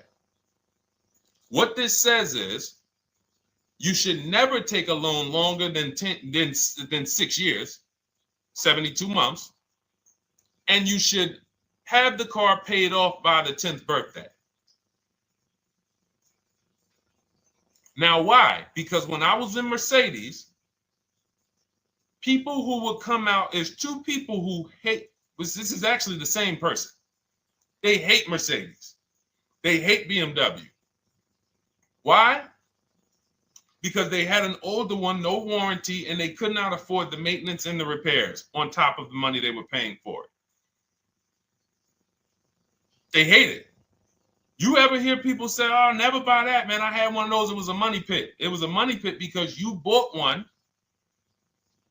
that you wanted to shoehorn your way into the car. You couldn't afford the one that had the warranty, 3 years, 4 years old, buy an extended warranty, keep it 8, 9, 10 years, pay the car off in 5 or 6, and then you have, a couple years with no payment. You still have money to the side for your maintenance and your repairs when things go wrong. No, you bought one right from the start with no warranty because you wanted to be in a Mercedes. And they come out crying. You could just see it welling up in their eyes. We know, we've seen it too many times. That's a brand that people without any affordability index, they're going to buy cars that they cannot afford because they can afford the payment. And the saying is, if you can't afford to maintain it and repair it, you can't afford the car. So we never want a car that has a loan on it past the 10th birthday. That's an affordability gauge. That means I'm looking at a 6-year-old car. Car is 6 years old. 4-year loan.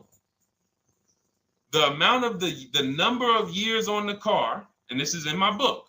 Nothing I'm telling y'all is me coming off the top of my head or off the fly. I'm teaching you out of my book. That's what these shows are. I'm literally, when you are reading the book, I remember Deshone talking about this on the stream. Oh, I remember Deshone said this on the show. Everything I'm teaching you on the show is my book. So you can understand. I'm not winging any of this stuff.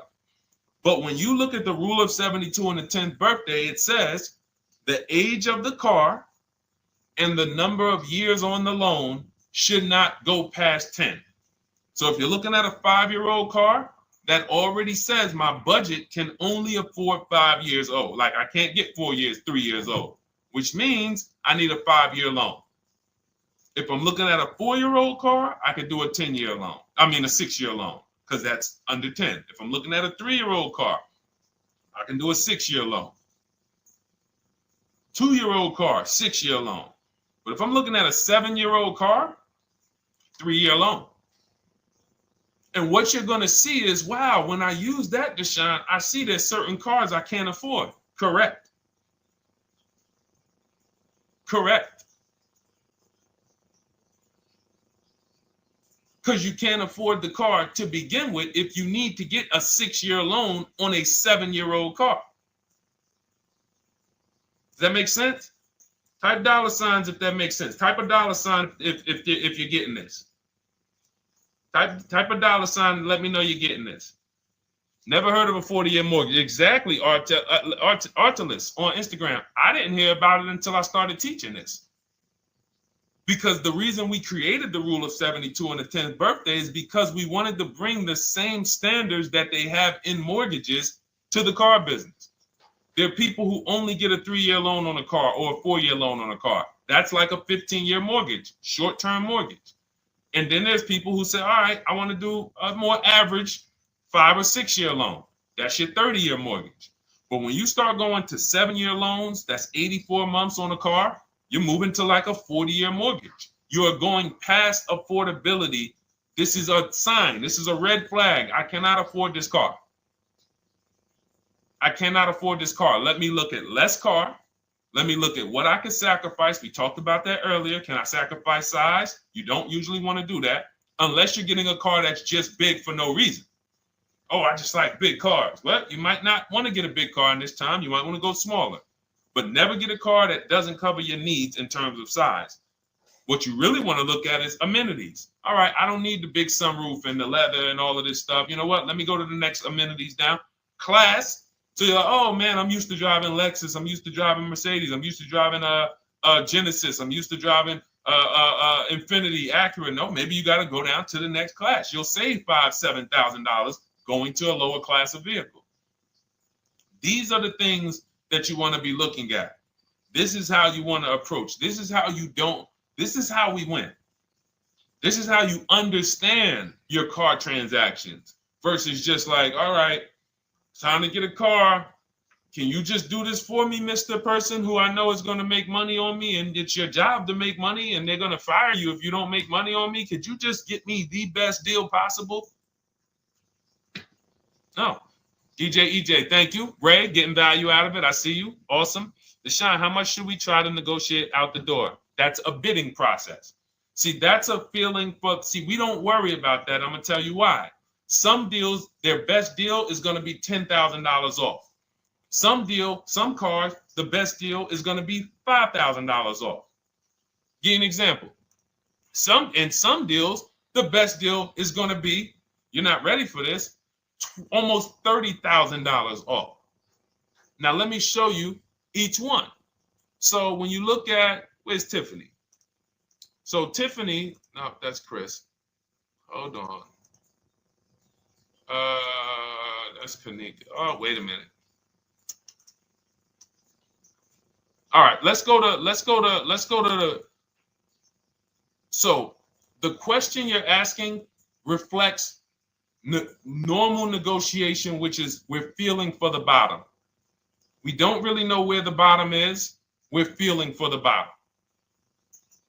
And you're feeling for the bottom, it's a losing strategy because you don't know how deep, you don't know how low the bottom is.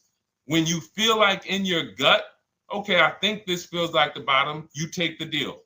Losing strategy. Because the bottom is different for everyone. So you look at somebody like Sean. Sean gets 15, he bought an F-150 Lightning. He got, with the discount from the dealer and the hidden money, unadvertised rebates, over $20,000 off his F-150 Lightning. Over $20,000 off. Now, you look at somebody who, let's see if we can find Kimberly. Kimberly, when she got her Maserati, I love just keeping Kimberly up because she's like, you know, she got over $20,000 off her brand new Maserati when she got it, even though it was last year. But I want to look for a smaller deal. So I think I might have took Tiffany's down. Hold on. Because Tiffany got a Mazda. Hold on. I used the strategy in your book. Hold on. Tiffany got a Mazda, and when she got her bids, her best offer was $6,300 off. That was the best offer on that car. But she had other offers that were $3,000 off, $2,000 off, sticker price, over sticker. That was $63,000 off, $6,300 off. Then you look at somebody like Milligan. Milligan got the biggest discount I've ever seen in my life. She got a $79,000 car. She got her bids, and she got almost $30,000 off. It's $79,000. She paid $51,359. Brand new car. Brand new car. Brand new car. So do you see that if we're trying to feel for the bottom, let's say you think, all right, $3,000 off. I guess that's a good deal. You're getting beheaded. So we cannot feel for the bottom. That is buyer's remorse prone. That is how we have buyer's remorse. The only thing we do is we sit at home, we get bids. That's the name of the game. When you are getting bids, life changes. You now know, oh, this deal is taking off 8. This deal is taking off 2. This deal is taking off 8. This deal is taking off 10. This deal is taking off nothing. Oh, the $10,000 dealer wins the bid. You took off $10,000. That was the bottom. And again, we use the 25-to-5 strategy where I show you how to connect with 25 dealers in 20 minutes from home. You get your bids. You want to call around, do it by phone, call and get your bids by phone. We do this by email without talking. That is what's in my book. That's how we do it. So everything we talked about is in my new digital book. Cars from Home, 7 Steps to Saving Time, Money, and Avoiding Dealerships. Normally $97, part of our welcome offer. You get your copy for $24. That's 75% off. In my TikTok bio, click that link. My Instagram bio, click that link. Or YouTube comments in the Facebook comments, deshonsbook.com. 2 hours, get your $24 and let that continue to make money for you and keep money in your family. We didn't talk about. We didn't talk about selling leases and equity in leases. We didn't talk about the bank bidding wars. We didn't talk about, we did deep on leasing versus buying. We hit on a lot today. Now, for those of you who are like, Deshone, I'm just meeting you, I don't really trust you yet, then start with my free cheat sheets. Dolan will put a link for you. You can go to DeshonesCheatSheets.com, put a link in the comments, and just start with my free cheat sheets. We've given thousands of people have started with my free cheat sheets. That'll expose you to the Cars from Home world, because once you see the value, like, wow, this is what Deshone's giving us for free. What is in the book? The book is your step-by-step checklist, step-by-step blueprint. But if you're like, you know what, let me just get started with the cheat sheets, go grab the cheat sheets. Now, mark your calendars. We're here Monday through Thursday, 12 p.m. Eastern Time. Show usually lasts about 90 minutes. You can bring your questions. You might be watching this on a replay, because you'll see a lot of people ask the same question you would have asked.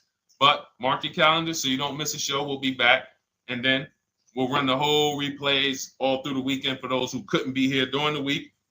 So I might start doing something for people who bring people. Write me some ideas, because what I really want is I want to come up with something, a way to reward people who share. That's why I wanted to give a free copy of my book to our nurse on TikTok. You know, like, I want to come up with something for people that bring people, that help me actually spread this message. DM me some ideas, and I'll watch that. I can't read all the DMs, but I will certainly start that DM with, you know, I have an idea, and then I'll know that's you. Because I want to come up with something specifically for the people who share. All right. I'll see y'all tomorrow. Thanks for watching. This has been our show. Congratulations to everybody that got the book. Make sure you send me your success stories. Email me when you get your cars. I want to hear all about it. All right. God bless you.